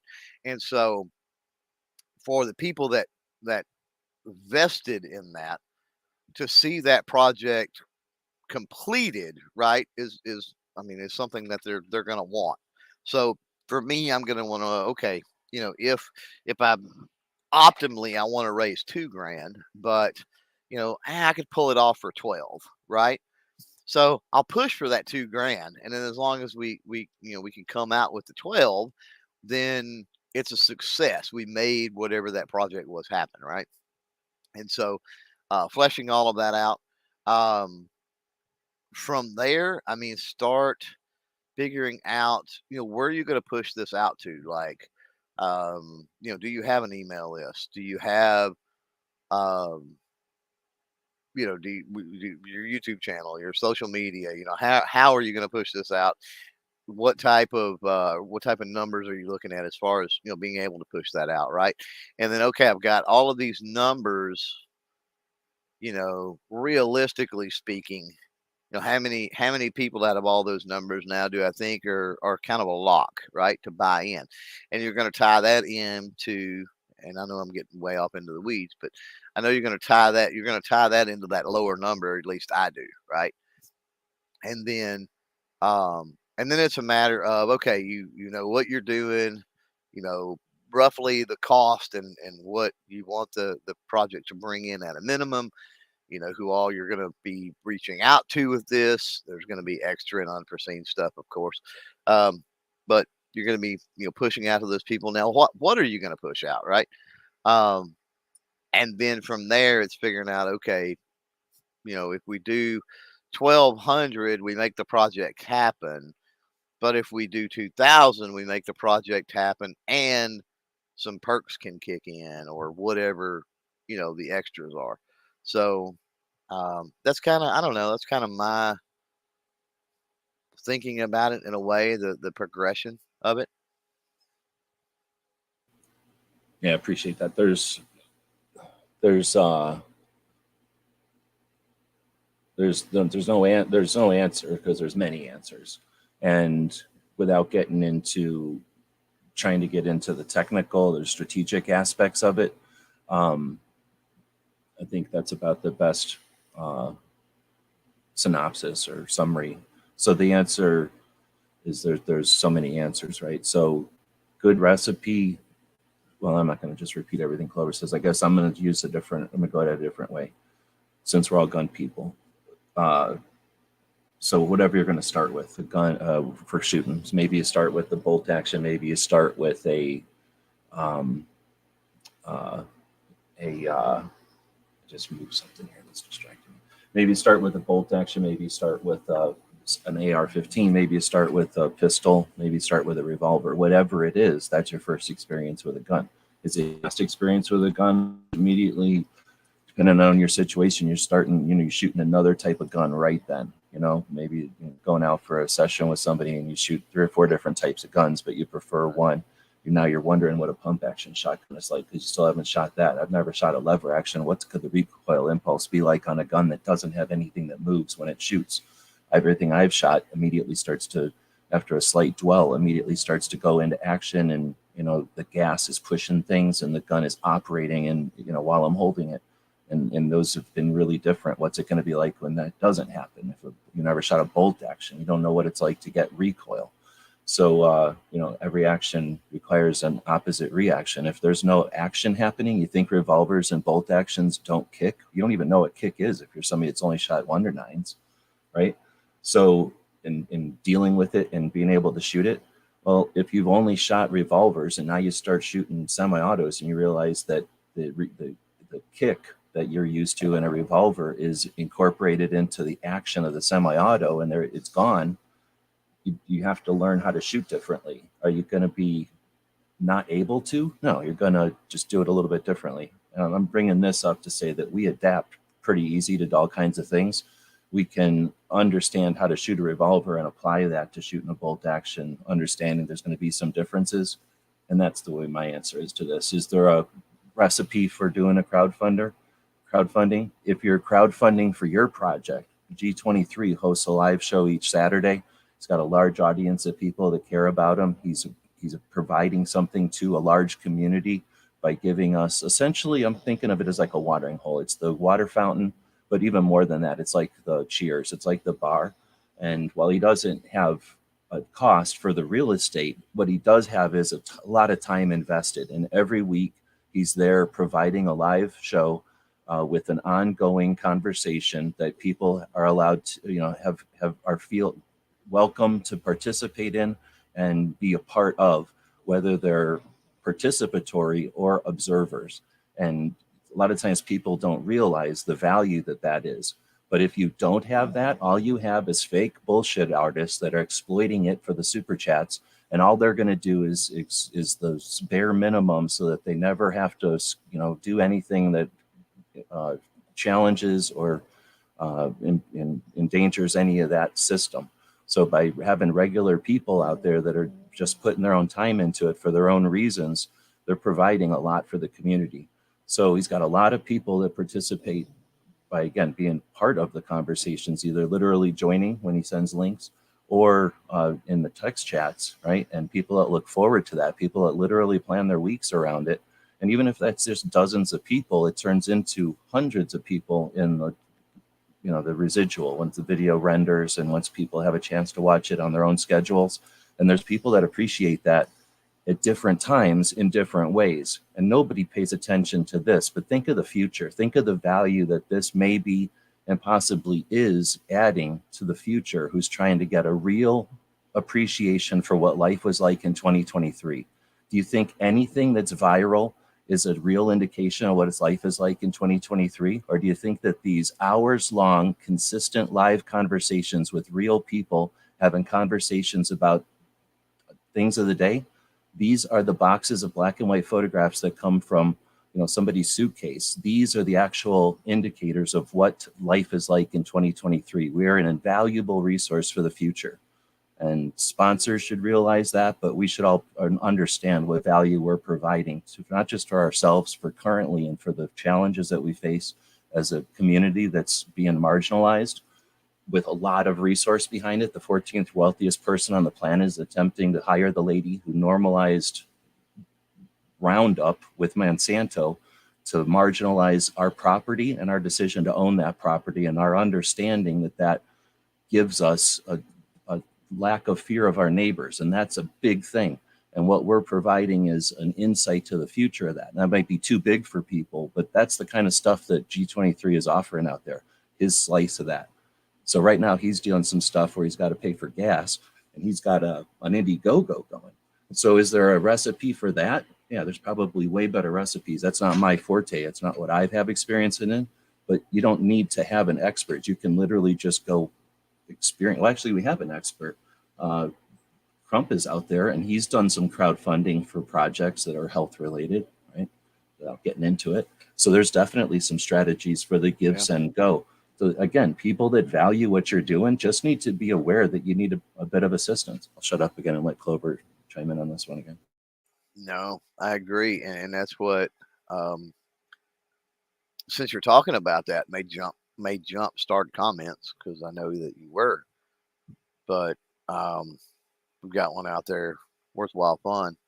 I'm one of those all shucks why should I take someone's dough kind of girls. But you're making me think here. So a time may come when there's something outside my reach without someone's help. The quicker you get over that, the better you're going to be. Um, there is lots of money out there, even in what, right now, I don't consider right now economically in this country the best of times. There's still lots of money out there. When you're talking about zero money to help with a project, starting at zero, if you say, "Aw, shucks," and just don't pursue anything, that's zero, right? Um, there's money out there. So, there's people that want to throw money at worthwhile projects, right? Um, so it's tough to get over that. I totally understand that aspect of things. I've definitely progressed over the years from, having that mentality to relaxing that, it's been a gradual thing for me. And I'm pretty much at this point, and I think G probably is too, pretty much at this point where I'm over the whole, I don't mind because I understand the way the world works. And, the quicker you get to that point, the quicker it's going to help not only with um, your, I don't want to say mental health, but your perspective on it. Um, the quicker you become more accustomed to it, and you realize that it's the norm. But also the quicker that you get help with your projects and are able to move that ball forward and get things done and accomplished faster. And a lot of what she is doing and accomplishing is absolutely 100% a worthwhile, no pun intended, I guess, effort.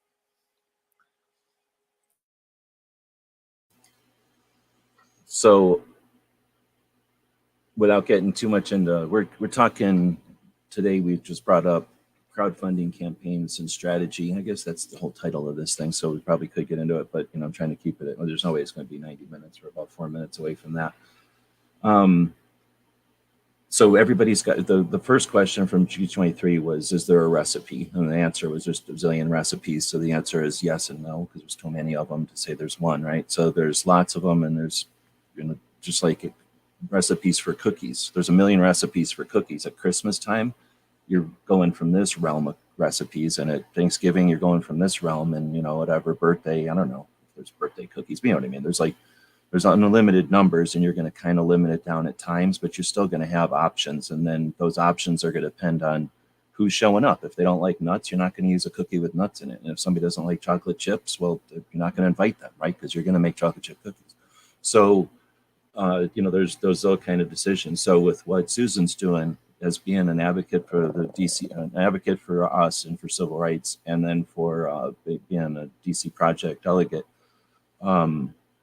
you've got a different, you're doing things at a different level, which means you've got gas costs, you're doing stuff, taking time away from work and family, deciding, is it worth going there and having to be in a sketchy hotel versus, can I just get this, can I make this happen?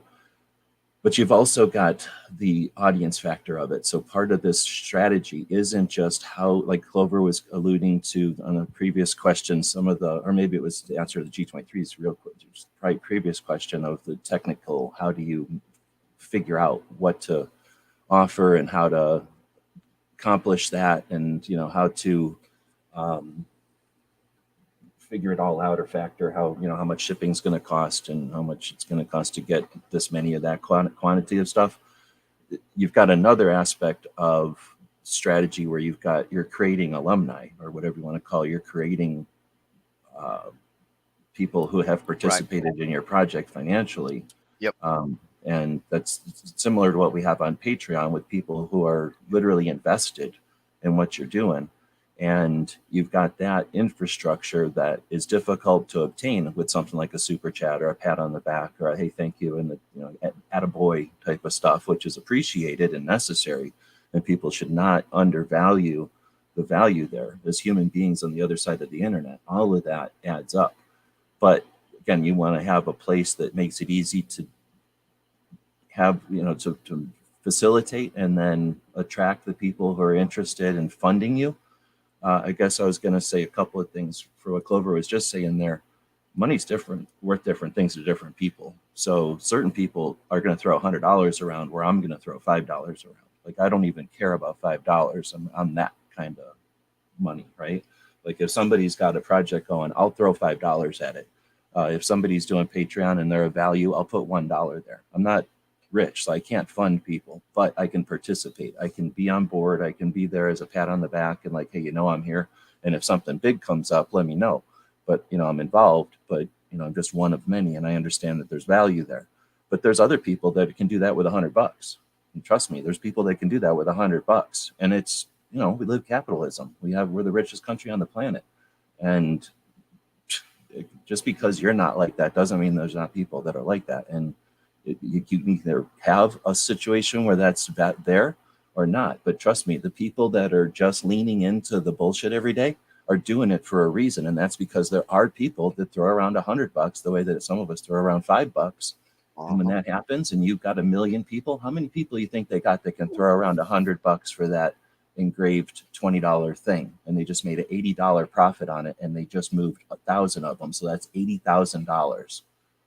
Is that person motivated to go change anything, or are they motivated to lean into that and do it again for 160? It gets big. So we're talking people who are aw shucks in it, and there's people out there that have gotten either past that glitch or never had that glitch. They were out there trying to do stuff in different realms and figured out that there's stuff to do over here. Mm-hmm. So that is happening, period. So whether or not you want to be a part of it or be in that mix is what I'm saying. And I'm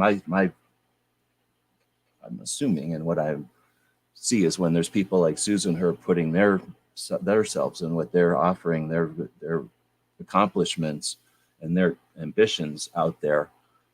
Now people who can throw $5 around can go, oh, I'd much rather put my $5, just, I have the discretion to put my $5 where I want in capitalism. This is something that's necessary. This is something I want to be a part of. And the same thing, they're going to find those people that have the $100 or the $25 or the $30 everywhere in that spectrum. So that money's out there. You're either participating in it or not. But that's just, one of the other things, without being a nag, but I'm going to be a nag. And there's no scouts anymore, so I don't even know what scouts are like. But she also said I could be in a brownie in first grade because I didn't want to sell the cookies. I'm not sure if brownies sold cookies or not. I know Girl Scouts did, but I understand what you're saying there. The salesmanship part of it was uncomfortable, and it was something that I didn't want to do. But I also don't like swimming, and I'm trying to think of what else I don't like doing. There's certain things I don't like doing, but I appreciate having been forced to do them. So if nothing else, I can not like them for real. Like, I know that I don't like them. Eating sweet potatoes. Somebody made me eat sweet potatoes at some point, so I can 100% know that I hate eating them. I'm never going to eat them, right? I don't like them. But, what I mean? That's inconsequential. And certain things are valuable to learn. I don't know. What about salesmanship? What about entrepreneurialism? What about what's the word? It's entrepreneurial. People are better. When did you get into that? Or was that something that was just there? Or was it something that you had to learn to appreciate? Or was it a skill you had to obtain? Or did you have it? You talking about me? Yeah, sorry, Clover. Yeah. Dude, I was reselling penny candy in elementary school. What are you talking about? Like, oh, yeah, I did the same thing. Yeah, I would buy bulk gum and sell it at school for right. I don't know, because it just seemed like, why wouldn't you do this? Yeah, I've had it paid for snacks in the snack machine.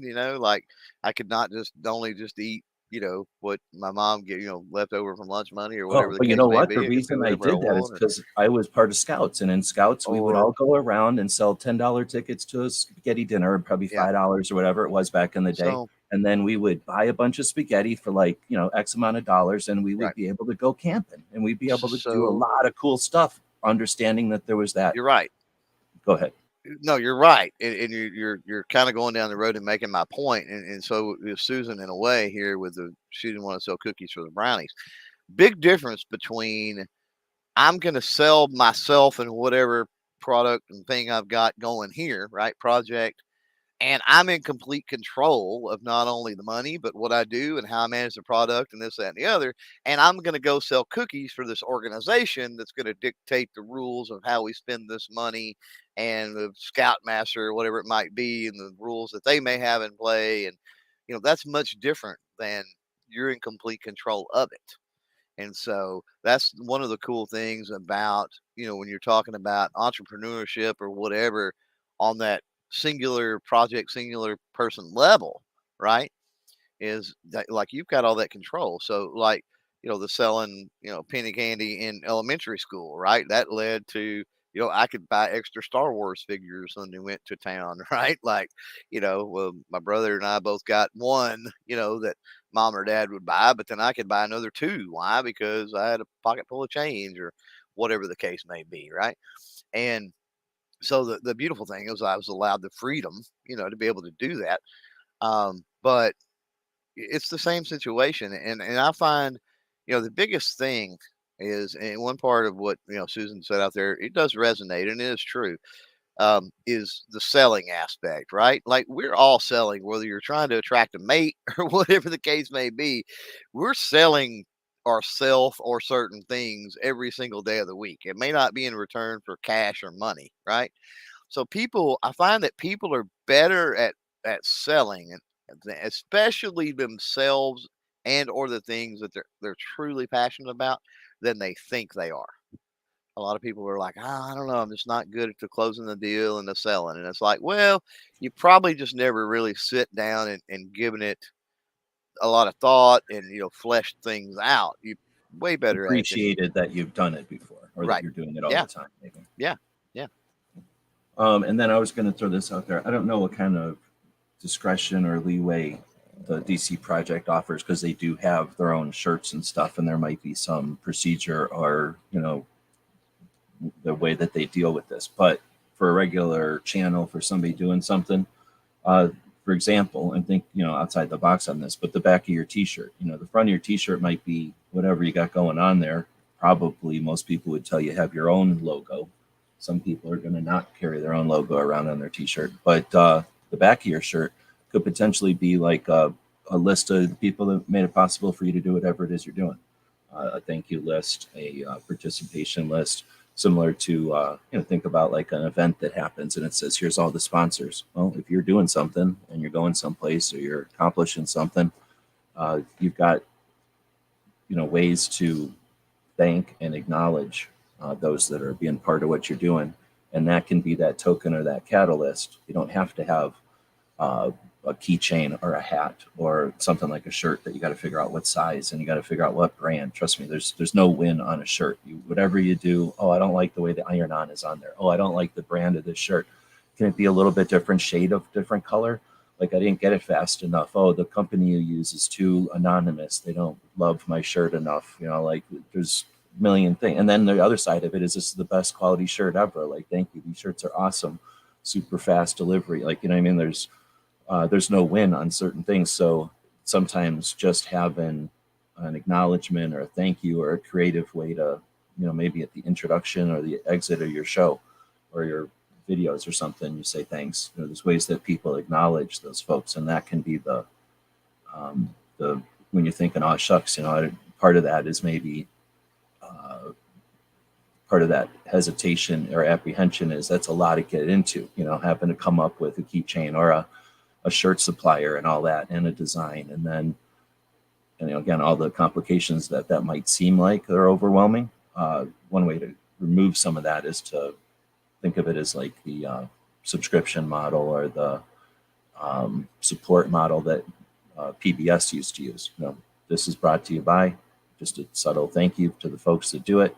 That way you're offering something in return. Again, you're leaving something behind that's of value, a video, a blog post, a podcast, whatever it might be, some photographs even.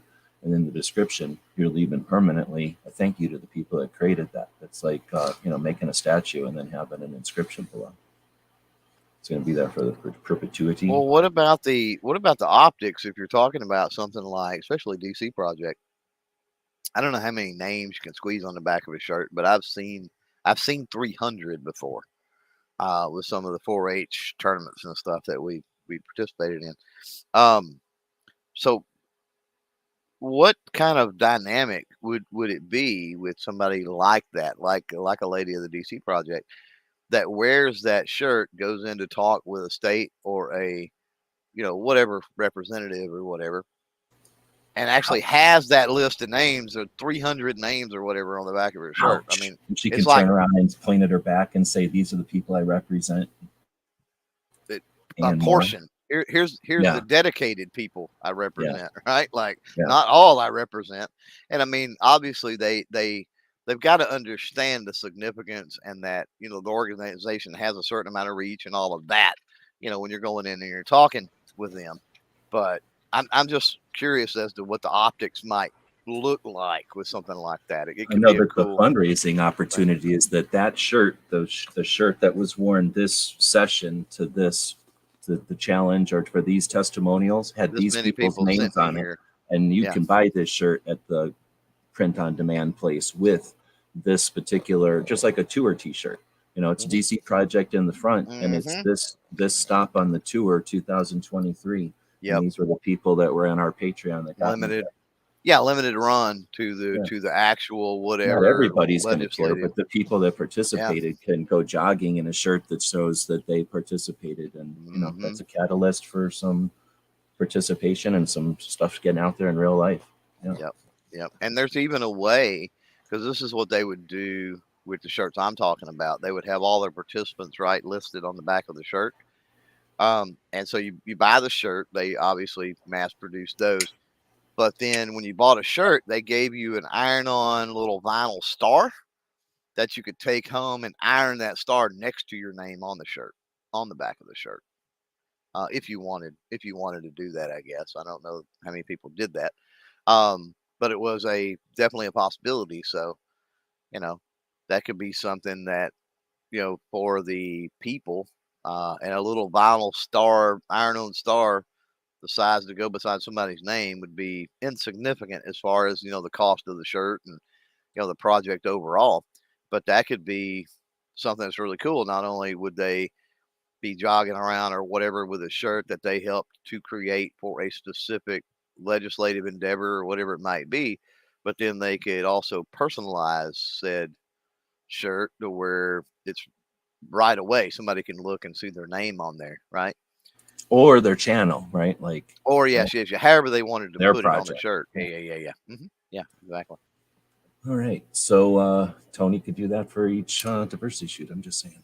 So think about if you're a t-shirt company out there, instead of trying to screw people over, come up with another stupid ass way to be sarcastic or some way to screw people over, like most of the t-shirt places in my experience have done. Think about how you could help people with doing some, not just print on demand, but like up to date situation like that, or specific or personalized. I don't know what the word is, personalized. Right. Anyway, let's keep moving on. We're hour and 42, so we're going to try to whip through these as a Yeah, palette let's cleanser. burn through Milsurf these Duo, questions. welcome to everybody who's joining. I kind of flash up on the screen when people say hello, but a lot of people have been in and out. We appreciate the people that join us on the midday or morning. Come on, puppy. My puppy is getting into this mood. People that join us in the midday morning for a show like this one, and the people that listen to us after the fact, feel free to leave some comments. So, as a palate cleanser, Milsurf Duo says, when is the Thunder on the Prairie shoot? I know it's sometime in June. I have it over on the calendar, but I'm in the midst of, I wasn't going to pay for my calendar anymore. So, I'm moving over to Google Calendars, so I can't easily jump over and get you that date. Does anybody know it off the top of their head? Yeah, I don't. My calendar's all busted right now. To reach out to probably Defense Dad, probably Yeah, if it's you reach Defense out to Dad him. shoot. Travis helps him with it. Yeah.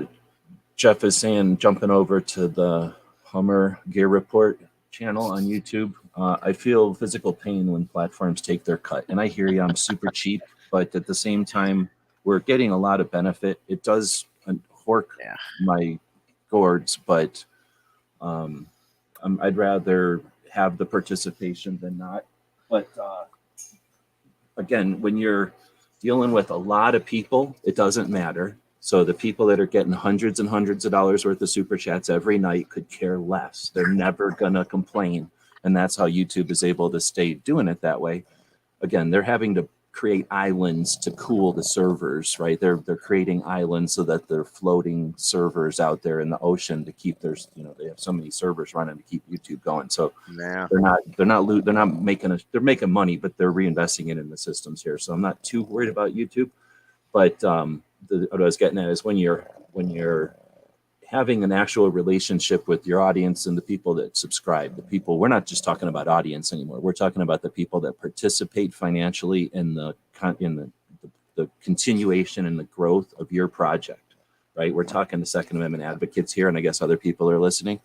But if you are trying to get your project, like Tony is trying to get his project out there, the people that care about what he's doing don't need to, they'll understand that this one has a 3% cut and that one has a 20% cut, and they'll do what they can to get to the platform that has that cut. Now, you may still want to have presence on the other platforms because there's people that, like Gizzard, has a reason to not want to use Patreon. So having, a way to be a channel member on the YouTube is an option for people that aren't going to show up at, I won't do stuff on Facebook. There's just things that people have, lines or firewalls at work or whatever it might be.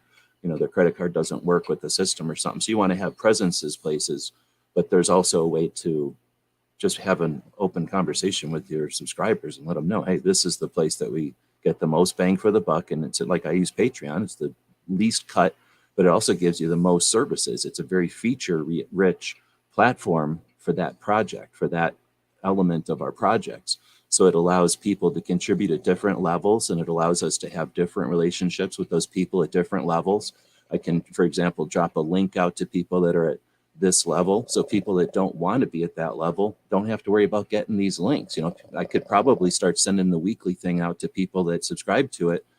And, that's a function of Patreon that allows people to just to decide, what they want to get as far as feedback, or, it gives you a lot more control than just a not anonymous, but a super chat, which is just here's $2. Now it's up to you to manage it and decide what to do with it. And you can never talk to me again because of it, or, disconnected or anything. So that's the part where taking the cut. Yeah. But, being open and letting people know is part of it. And, well, I'm just repeating myself. Do you want to add anything to that one? No, I agree. It's one of the I feel things like you have to just. Don't you have to show for YouTube right now? Don't you have to show for YouTube right here? It's not YouTube's Not fault. really. They need to pay Cover big bucks. So this is true. This is true. 30%. Yeah, I only get 5 of that 30, just to be transparent. But it does make a difference. If you were getting 5% of all gun videos, I don't think we'd be talking to Clover. You'd be flying around in some fancy yacht shooting shotguns or revolvers out of the windows or something. Yeah, definitely. Yeah. So now we got Solus Ginger saying, I hope you meet girl with the new machine. Thanks. I've shared it to my socials. Appreciate it. Thank you. And that's really what it works. Getting it out there. You never know who's going to be interested or who's going to value the concept for all different kinds of reasons. And I only need 140 people on the whole planet. So I really do appreciate the help there. We'll probably we will do some more of these because this one didn't even get in really to strategies too much. We offered a couple of different strategies here specifically, but because we're kind of just describing the platforms, we haven't even really got into that part yet. The next question will start giving us that direction, but we'll go in. We'll have other chats on this, and since I'm doing a project right now live that'll end at the end of the week, we'll be able to look at like the guts, like the results of, and going to play around with that a little bit more as the week goes on. G23 brought up a couple of questions that are kind of related, intertwined, and other people had asked the question additionally, but we're just lagging because we chatted first and now we're catching up with the questions. So this one is Give, Send, Go a viable option for crowdfunding raising, or is there better options? And then I think he also asked similar follow-up, I guess. Give, Send, Go, Cash App, PayPal, Indiegogo, Patreon. Which of these is the platform that you use most for crowdfunding and why? So first I think I'm gonna let Clover take this one and take a certain little ornery SOB outside to potty since he refused to do it before the show. And then I'll give Clover a chance to riff here. Yeah, so other than being involved in projects from Indiegogo, I haven't used Indiegogo myself, right? So that's a story with Indiegogo. So certainly not the one I've used the most. Um, but I mean, I can see the value in there in the many projects that, of course, GWebs has done there. Give, Send, Go, I've never used not once. Um, Cash App and PayPal. So Cash App and PayPal are, especially Cash App. So Cash App is strictly just sending money. As far as tracking ability, tying that into any type of product, anything else. Do I use Cash App? Yeah, I mean, Cash App's listed in the description, and occasionally I'll have people that'll, instead of a super chat, will send a Cash App or something like that. And of course, I use Cash App. There's some other channels, usually not in the gun sphere, the GunTuber world, that they prefer Cash App over a super chat for the reasons that Jeff with Gear Report was mentioning in the cut. And so, I'll send something through Cash App, and they still put it on the screen and everything and mention the comment. If you put a comment in the description or what's this for or whatever. Um, as far as used the most for crowdfunding, I would say PayPal. So like the sticker thing recently we did and all that. You can set up buttons and inventory and all kinds of things in PayPal. As far as the GunTuber space, you got to be really careful with how you word things and how you set those projects up with PayPal. That's the biggest thing. And that's gonna be potentially problematic with all platforms and something we really didn't get into. Um, but when you're talking about funding a specific GunTuber project, 2A might not be such a big deal if you're talking patches or something like that. But especially if you're, talking about something to deal with firearm parts or firearms themselves or ammunition or, anything like that, you're going to have to be a little bit careful. But yeah, I use PayPal pretty regular. I mean, PayPal is a part of the store over at clovertech.com/shop. Integrated into that, of course, with the stickers and the patches and the other things. So, um, use as far as single use, day to day basis type thing, probably PayPal. And then Patreon is again, not really for me a crowdfunding, right? More of a fan funding mechanism. I obviously work PayPal from behind the scenes content to pre-release to being able to vote in polls with what we do on the channel, and there's all types of things that I use Patreon for. But Patreon is like an ongoing thing, right? It's not like an individual project style thing. Now you could set up your PayPal for a specific individual project, but then it would be kind of the ongoing thing almost of that, right? Um, and then there are some options within PayPal, as G had mentioned earlier, Patreon, where people can pay per like piece of content or per whatever's going on. So that's Oh, kind of you the mean like a differences. PayPal subscription button? You mean? No, I meant Patreon. I said PayPal. I meant Patreon. Patreon has Oh, that but there ability is a to. PayPal subscription button There that is people a can do almost PayPal, any of this stuff. yeah, and Cash App I think has it too, where you can set it up where every month it'll send X number of dollars or whatever. Yeah. So first off, he's gonna get a whooping because he didn't even need to do nothing. He went out there and ate some grass and just stood there looking at the sun. So he didn't do anything. Now he's just running around being mean to Mello. So I don't know what Clover said here. I've used I haven't used Give Send Go. Give Send Go is the new cool GoFundMe because GoFundMe was mean to people and Give Send Go was nice to Canadian truckers. So welcome to cycles and trends and popularity and blah blah blah. So right now the give ones are in flux. Why? Because they're give ones. They're like, hey, I've got a health problem. Hey, my dog's sick. Hey, I'm trying to get home. Like, hey, I got stranded here. Hey, my truck broke down. These are all valid reasons for people to participate, and they offer a way for a project. All the things I said before. If you just want to put a tip jar out, awesome. But there's no way to say thank you to the people who gave you $20 with a Give Send Go with a GoFundMe. There's a way for you to say thank you, if nothing else, to say thank you to the project, to an update to the project, to have it ongoing so people can say, hey, the dog is doing fine. I got home, right? You can, there's ways to deal with it, where if everybody just gives you $20, now what are you going to have to figure out how to say thank you to everybody? It's like, what a chore, what a horrible burden to put on the person who's got the bad time where everybody, they needed help. Well, now they got to need help, and now they need a secretary and an extra week to say thank you to everybody. Sorry, I'm also monitoring where that puppy's going now. Cash App is, I don't know, it's just another PayPal.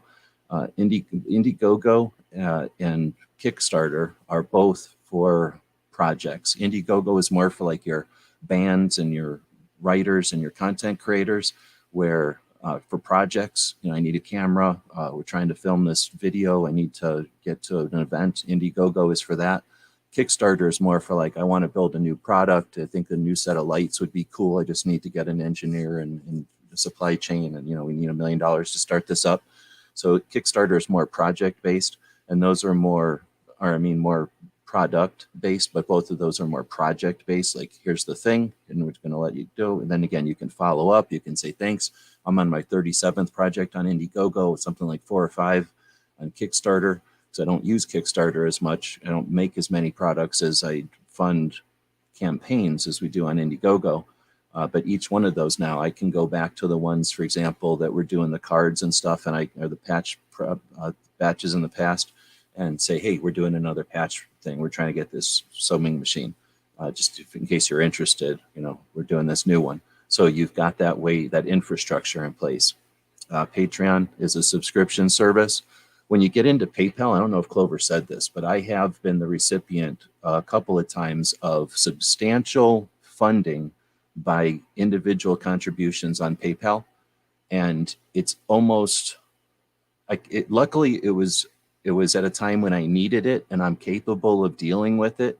But imagine if everyone sent you $1 million, $20 at a time, in an envelope that you had to open with scissors. You know what I'm saying? It's like, thank you, but holy moly, I don't know if this is even possible. And between fees and having a PayPal account that now has 1 billion entries, if it's any kind of income, you have to pay taxes on it. And it's just, so the value that a campaign type of structure can give you is this is one of the biggest kernels of info I can give you. And I'm giving it to everybody, even though I'm only really talking to Second Amendment activists out there.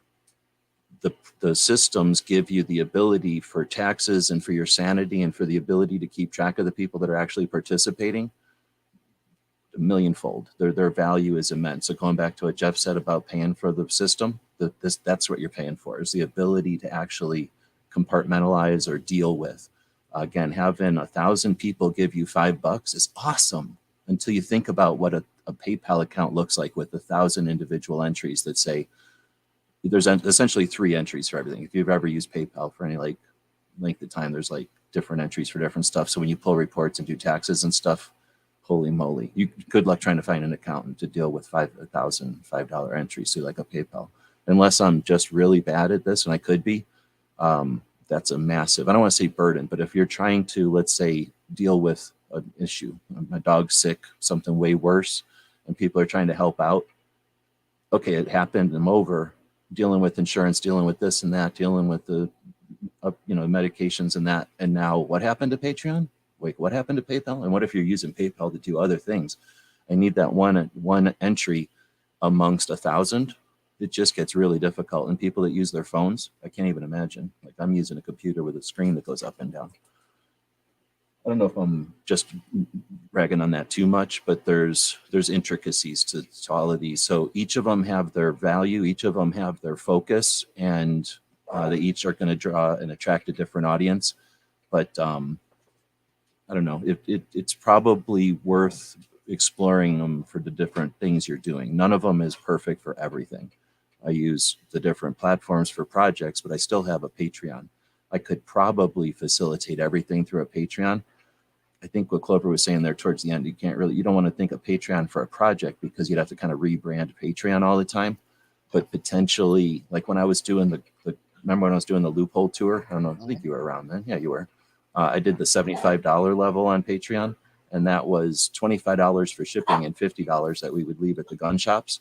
Mhm. So turns out you go broke doing that because I didn't save anything for taxes or anything, and I just transferred a bunch of money through Patreon Right. to gun shops. Yep. But that was a perk that lasted for a while, and then I turned the perk off. So essentially, I had like a what do you call it, like a temporary project within Patreon, and it did facilitate. It allowed me to have everybody's addresses, like Clover was saying, and I could send everybody their stuff. I just was learning, so I did it like in a dumb way. Like I said, I'm not an accountant or a business major. So he wanted to get down. Can you hear that they're over there having a big argument? Or Oh they're yeah. really just fighting over a toy, but that's all he wanted to get down for. So I'm still reading his weird burrito signals. Okay, so we'll try to cannonball, or what's the word, rapid fire through these. Plus we got rapid fire radio starting up here at some point. Little Rascals is what I was looking for before. Thanks, Tony, for that. Going to start a show, pay-per-view show. I think that's totally appropriate, right? Like, think about ways to incorporate that into your projects. Tony's on his way back from Phoenix, and again, there's lots of good stuff that's being done out there. Once we normalize the idea that a giant community of people can pretty effectively financially support really interesting the evolution of stuff, right? That's how we evolve stuff. So there's once we normalize and create those structures, will the industry take over Patreon? Question mark. Like, you know what I mean? There's places for this to go other than just funding some projects. Hey, Mr. Guy over there, could you shut up?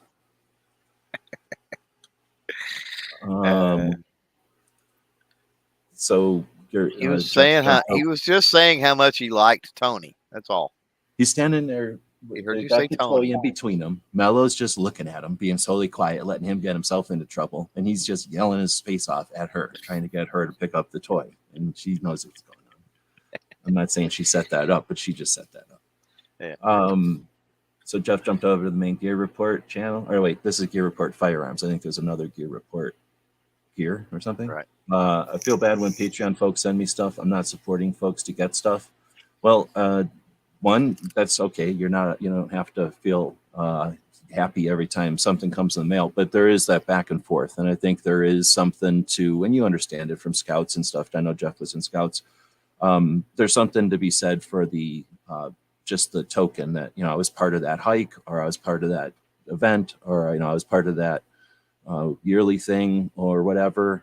Some of the patch stuff, people may not be into putting patches on their bags. I hardly ever put patches on bags. I do some real subtle stuff, but I don't put patches on stuff. I never put patches on me. Like, I don't wear patches ever. I don't have them on my hats or any kind of jackets or anything like that. I'll put them on my visor, or what do you call that thing? The headliner of my vehicles, essentially.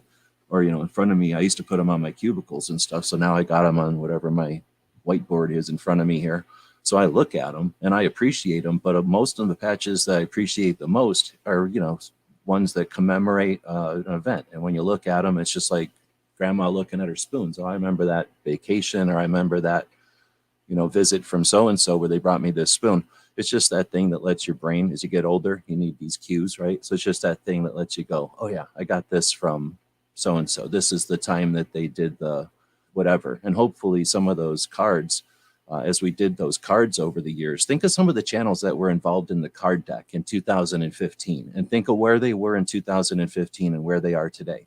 I like to think that the participation in those projects, having participatory stuff where people realize there's a community and that they are allowed to work together, and there's ways that you can, interact with audiences more than just drop shit for them to look at.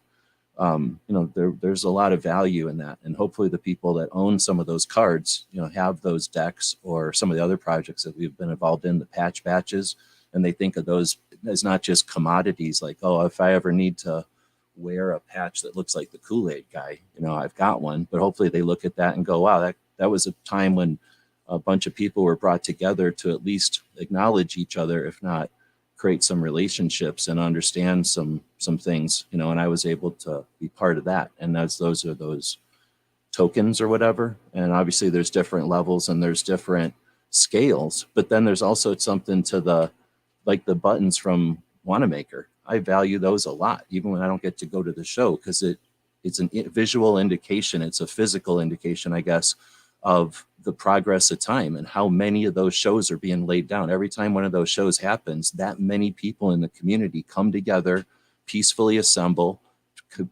participate in commerce with a focus on Second Amendment. And I know that there's people like the Gun Channels crew that are growing their abilities and their talents and their resources or whatever. They're like, what am I trying to say? They're meeting more and more people out there. They're getting used to the whole thing. Every time one of those shows happens, and those buttons are a way to think of that, or like the SHOT Show patches that say SHOT Show every year.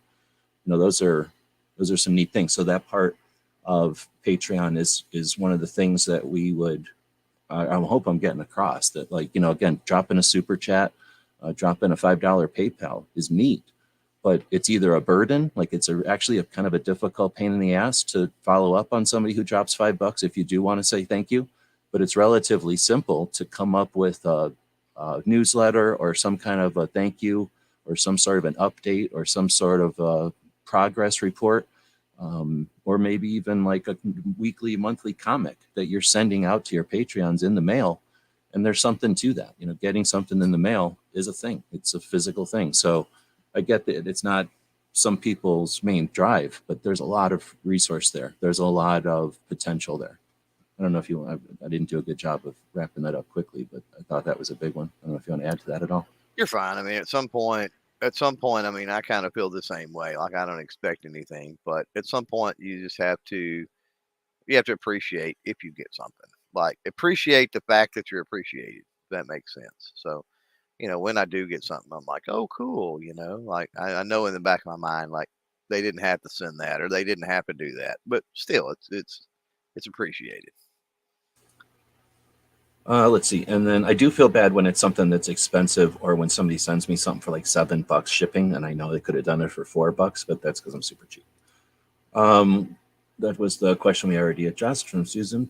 Hopefully we addressed that. If we didn't, and if you're listening to this and you're thinking, but I still have a question about that, feel free to leave a comment in either of our channels on wherever you're finding this. Again, we're simulcasting to 3 different YouTube channels. The main gun website's one, the YouTuber Academy, or excuse me, the GunTuber Academy, and then the Daily Gun Show channel. So feel free to comment on one or any of them, and we'll see those and address it in a future show.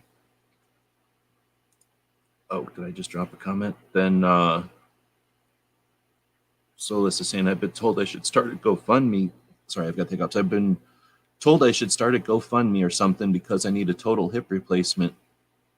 My thoughts are I'm a nobody. Why would people want to give me money?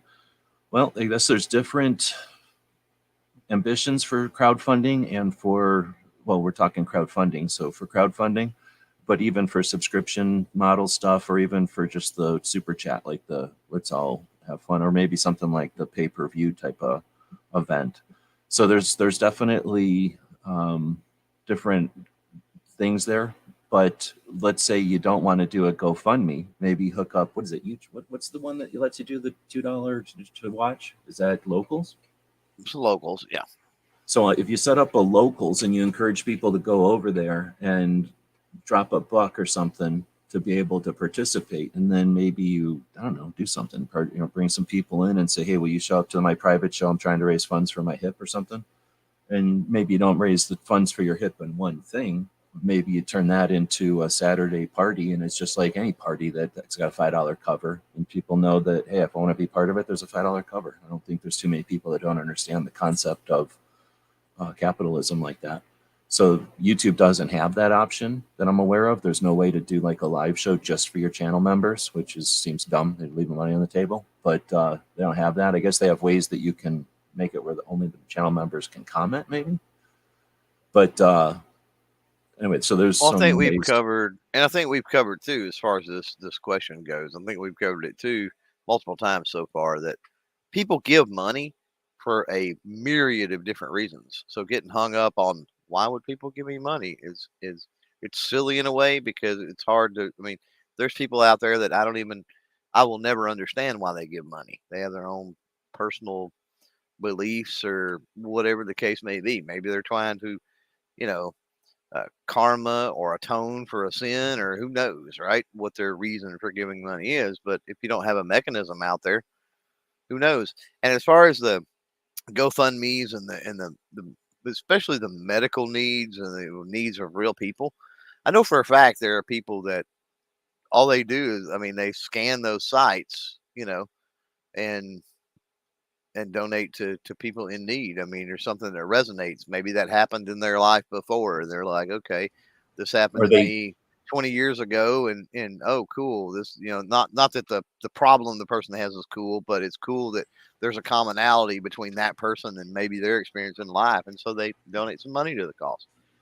That maybe is the they've thing. been the recipient. I can't tell you. They're one of the reasons I This is true. champion this Yeah. is because I've Yeah. been the recipient of 1,000 people throwing $5 at you, and that changes things, right? It changes things. So when you've got, when you've seen that happen, and you understand that I've got $5, and this person's from where I'm from, like you're saying, or I've had that ache, and I understand that that's frustrating. So here's $5, and again, it may not fund it, but sometimes it does, and you never know until you try it, type of thing. And I guess the other side of that is, there's no other side of that. There's lots of other sides to that. We're 2 hours in. The last one, I guess, that I had starred was that G23 was saying Thunder on the Prairie, which is a shooting event. It's it's a minor, like kind of a fun competition, just for nothing real serious, but it's mostly just to get together in Nebraska. I don't remember where, but in Nebraska, it'll be the second one. So the first annual, I think is the way you have to say it, June 3rd and 4th. So if you're interested in attending, fun get together, shoot, where people bring their stuff, and I think they're even having some manufacturers show up. Nothing super fancy, not sponsored by a gun shop or any kind of a range or even an organization, just some people that are active members of community, people that run some channels. Defense Dad has a couple of different channels. Travis P11 has a channel that's been on for a while with a show that he, again, hosts on a regular Saturday morning, bringing people together for, I don't know, 5 more years now. I don't even know what episode. I don't get up on Saturday morning early enough to listen to the show often, but definitely tying a bunch of people together from back in the day. And I think there's a lot of value to that goes unrecognized, in that when you have a show that's long going or long standing, you've got people that are going to be there because for whatever reason it works into their schedule. It's, they can listen to it at work or on a commute or something. So they're just going to be able to be long term, and they appreciate it. So they continue to tune in, type of thing, and they participate. So they're there. And then all the people that in different versions of that aren't able to communicate or don't show up all the time but are still around intermittently, you've got those people that are long term hanging out with people that are just finding it for the first time. So you keep that continuity, I think is the word, of community or of culture. And again, that's the kind of stuff that may be like a tradition in a tavern. We're going to cut your tie off, or if you hit a bullseye, you get a free beer. The like traditions that can happen. The shows like Travis, like G23, those kind of shows that are participatory and roundtable based, really provide a continued, I think that's the word, continuity in the community that goes unrecognized often, I think. Yeah. Anyway, so I guess we're going to wrap this one up at 2 hours. There's your 90-minute show. The only 2-hour, 90-minute show on the internet every week dedicated to content creators who are focused on what our Second Amendment protects. Hope you enjoyed this episode. If you have more questions about crowdfunding or funding your projects in general and different strategies in different ways, feel free to let us know at any of our contact information or any ways I should have put me on this side the whole time. Looked like you were pointing your gun at me. Sorry about that. If that was freaking anybody out, I just noticed it right now. Clover, why don't you wrap it up? First of all, it's a revolver. It's obviously a single action, and the hammer's not back. No, I know, but it still might have freaked people out. And I'm not Alec Baldwin, so it's all good, man. Maybe I'll say that we did have a bunch of votes, 23 votes in the poll over on the big channel. How interested are you in crowdfunding? 39%. It went in order that we asked them. 39%. The winner was very. I already have crowdfunded. Nice. 35% say somewhat. I'd like to try it. 22% not interested or disinterested, just ambivalent. No opinion of it, and just the one vote for being a communist. So thanks for everybody participating in the poll. Go ahead. By the way, real quick, you were talking about the avatars. Did you realize that at that time you had two pointing at me? I only had one pointing at you. I was covering you. That one dude is definitely oblique, and that other one is over your shoulder, dude. Okay. We just had each other 6 the whole time. Okay. We were good to go. And now I still got the guy with the shotgun. He's kind of pointing at you, but it's a shotgun. I don't think can the flood even be affected by a shotgun. You just absorb the shotgun. Right. Yeah. Yeah. It just becomes reloading fodder for you. It's a power up. Yeah. Yeah.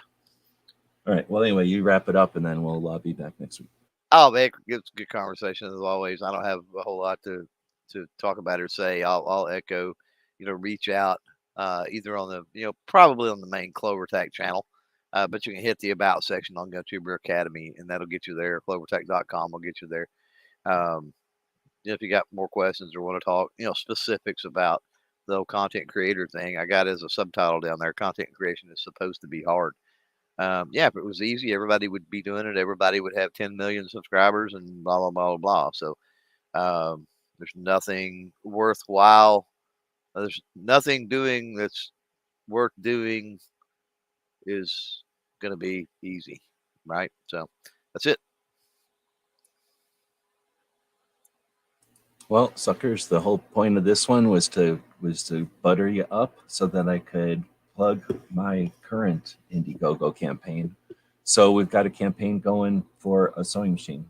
Allen Anchor is a graphic design company that is at the moment in California, and they have this sewing machine robot that can make patches and hats and do embroidery on different things and whatnot. It's a fairly common machine. They've had it for not too long, and for some reason they must have fell down and bumped their head. They're selling it, and their neighbor wants to buy it because they're a hat place, and they were offering it to me if I can grab it before they have to get rid of it. And that's what I'm trying to do, is raise funds to buy their sewing machine robot. I'm going to head over while it's still in use and operation and get trained up on it. Let me see how they work it. Then we'll take it apart, shove it in the van, smuggle it over here to Arizona, set it back up, and start to work on it. So I've been embroidering stuff for a long time. I had a little consumer version of an embroidery machine, and I brought it up to like 10 million threads or sews or whatever it is, and it just wore the thing out. I repaired it so many times that it literally just wore the parts out to where it would have cost too much to put it back together anymore. And that's been super frustrating. So I really like to prototype stuff and to kind of thrash stuff out before sending it off to a big run, and with colors and designs and things like that. And also just being able to do one-offs for other folks out there and play around with it. The machine I had was one color. So that means that it just had one needle, and it was a capable machine. I got to where I could do pretty good work with it, but it was just very time consuming. You do one color, then the next color, then the next color. So this one is a 15 color. It's a much more capable robot with all kinds of fanciness to it. It's thousands and thousands of dollars is the problem. So I'm trying to raise $7,000. That turns out to be 140 people getting in on it. Right now we're at 31, so it's definitely still a possibility. We have about a week left. It's going to end on Friday or Saturday. I don't know. It ends on the 27th. I forget. I think it ends at the end of the month, and 7 days from now. And we're trying to get the word out. So if you're interested in being part of it, I actually am going to be adding some perks. I'm trying to juggle too many things, and I needed to get this thing started on a time frame because they had a time frame for when they needed to sell the robot. So I started the project in non-ideal circumstances. So I am still working on the project itself. If somebody's out there as a Second Amendment advocate and would like to see some behind the scenes while the project is running, if you're a gun person, you can pay me. If you're a Second Amendment advocate, let's find a time and jump in when I'm working on it, and you can see what it's like to work on an actively running project. if you would like to help get the word out, I'm going to be playing with the referral codes thing, and I'm going to be sending some of those out. We'll be giving away some extra stuff like your custom patches, custom designs for whoever sends in people to us. So we'll be sending out some custom links. So if you'd like a custom link to get in on that, let me know. So we're going to have some fun with it for the next week while it's running as a project, but then hopefully we'll raise enough funds to get this robot and then start playing with some custom patches again. Now, here's the deal. It's already funded to 22%, and we have a place on here to kind of shows the goals. So we've already reached the first goal, which was to get a run of patches made. So everybody who participates is going to get some patches from the machine, but you'll also get a run of real patches, PVC patches, and we're going to do a dog design. So it'll be a design based off of our puppies. So then we've already reached the second hurdle where we can replace that old machine. The one we used to have costs about $1,000. So we've already reached the point where we can replace that other machine and get the new patches. So we will have a machine at the end of this project, but whether or not it's the big fancy machine from Allen Anchor is yet to be determined. So at this point, it's super cool. It's a successful project. No matter what, we'll be able to replace the old machine, and we'll be able to make patches one color at a time if it stopped right now. But hopefully it'll keep going for the rest of the week. We'll be asking people to help us get the word out about it, and we'll be having some fun with that. And that's the project. I just dropped a link out there for it. If you're interested in participating, please do. If you're interested in sharing it, really appreciate that. All right, with that, we'll quit talking about it. I'll have a quick little commercial thing at the end here that our friend Foss made. If you're interested in making a cool video, let me know. It helps a lot to have different ways to get the word out about it. All right, thanks everybody for being patient with us. If you enjoy these, go over to Clover Tax Patreon and join up. If you're digging our stuff, then we've got a Patreon as well.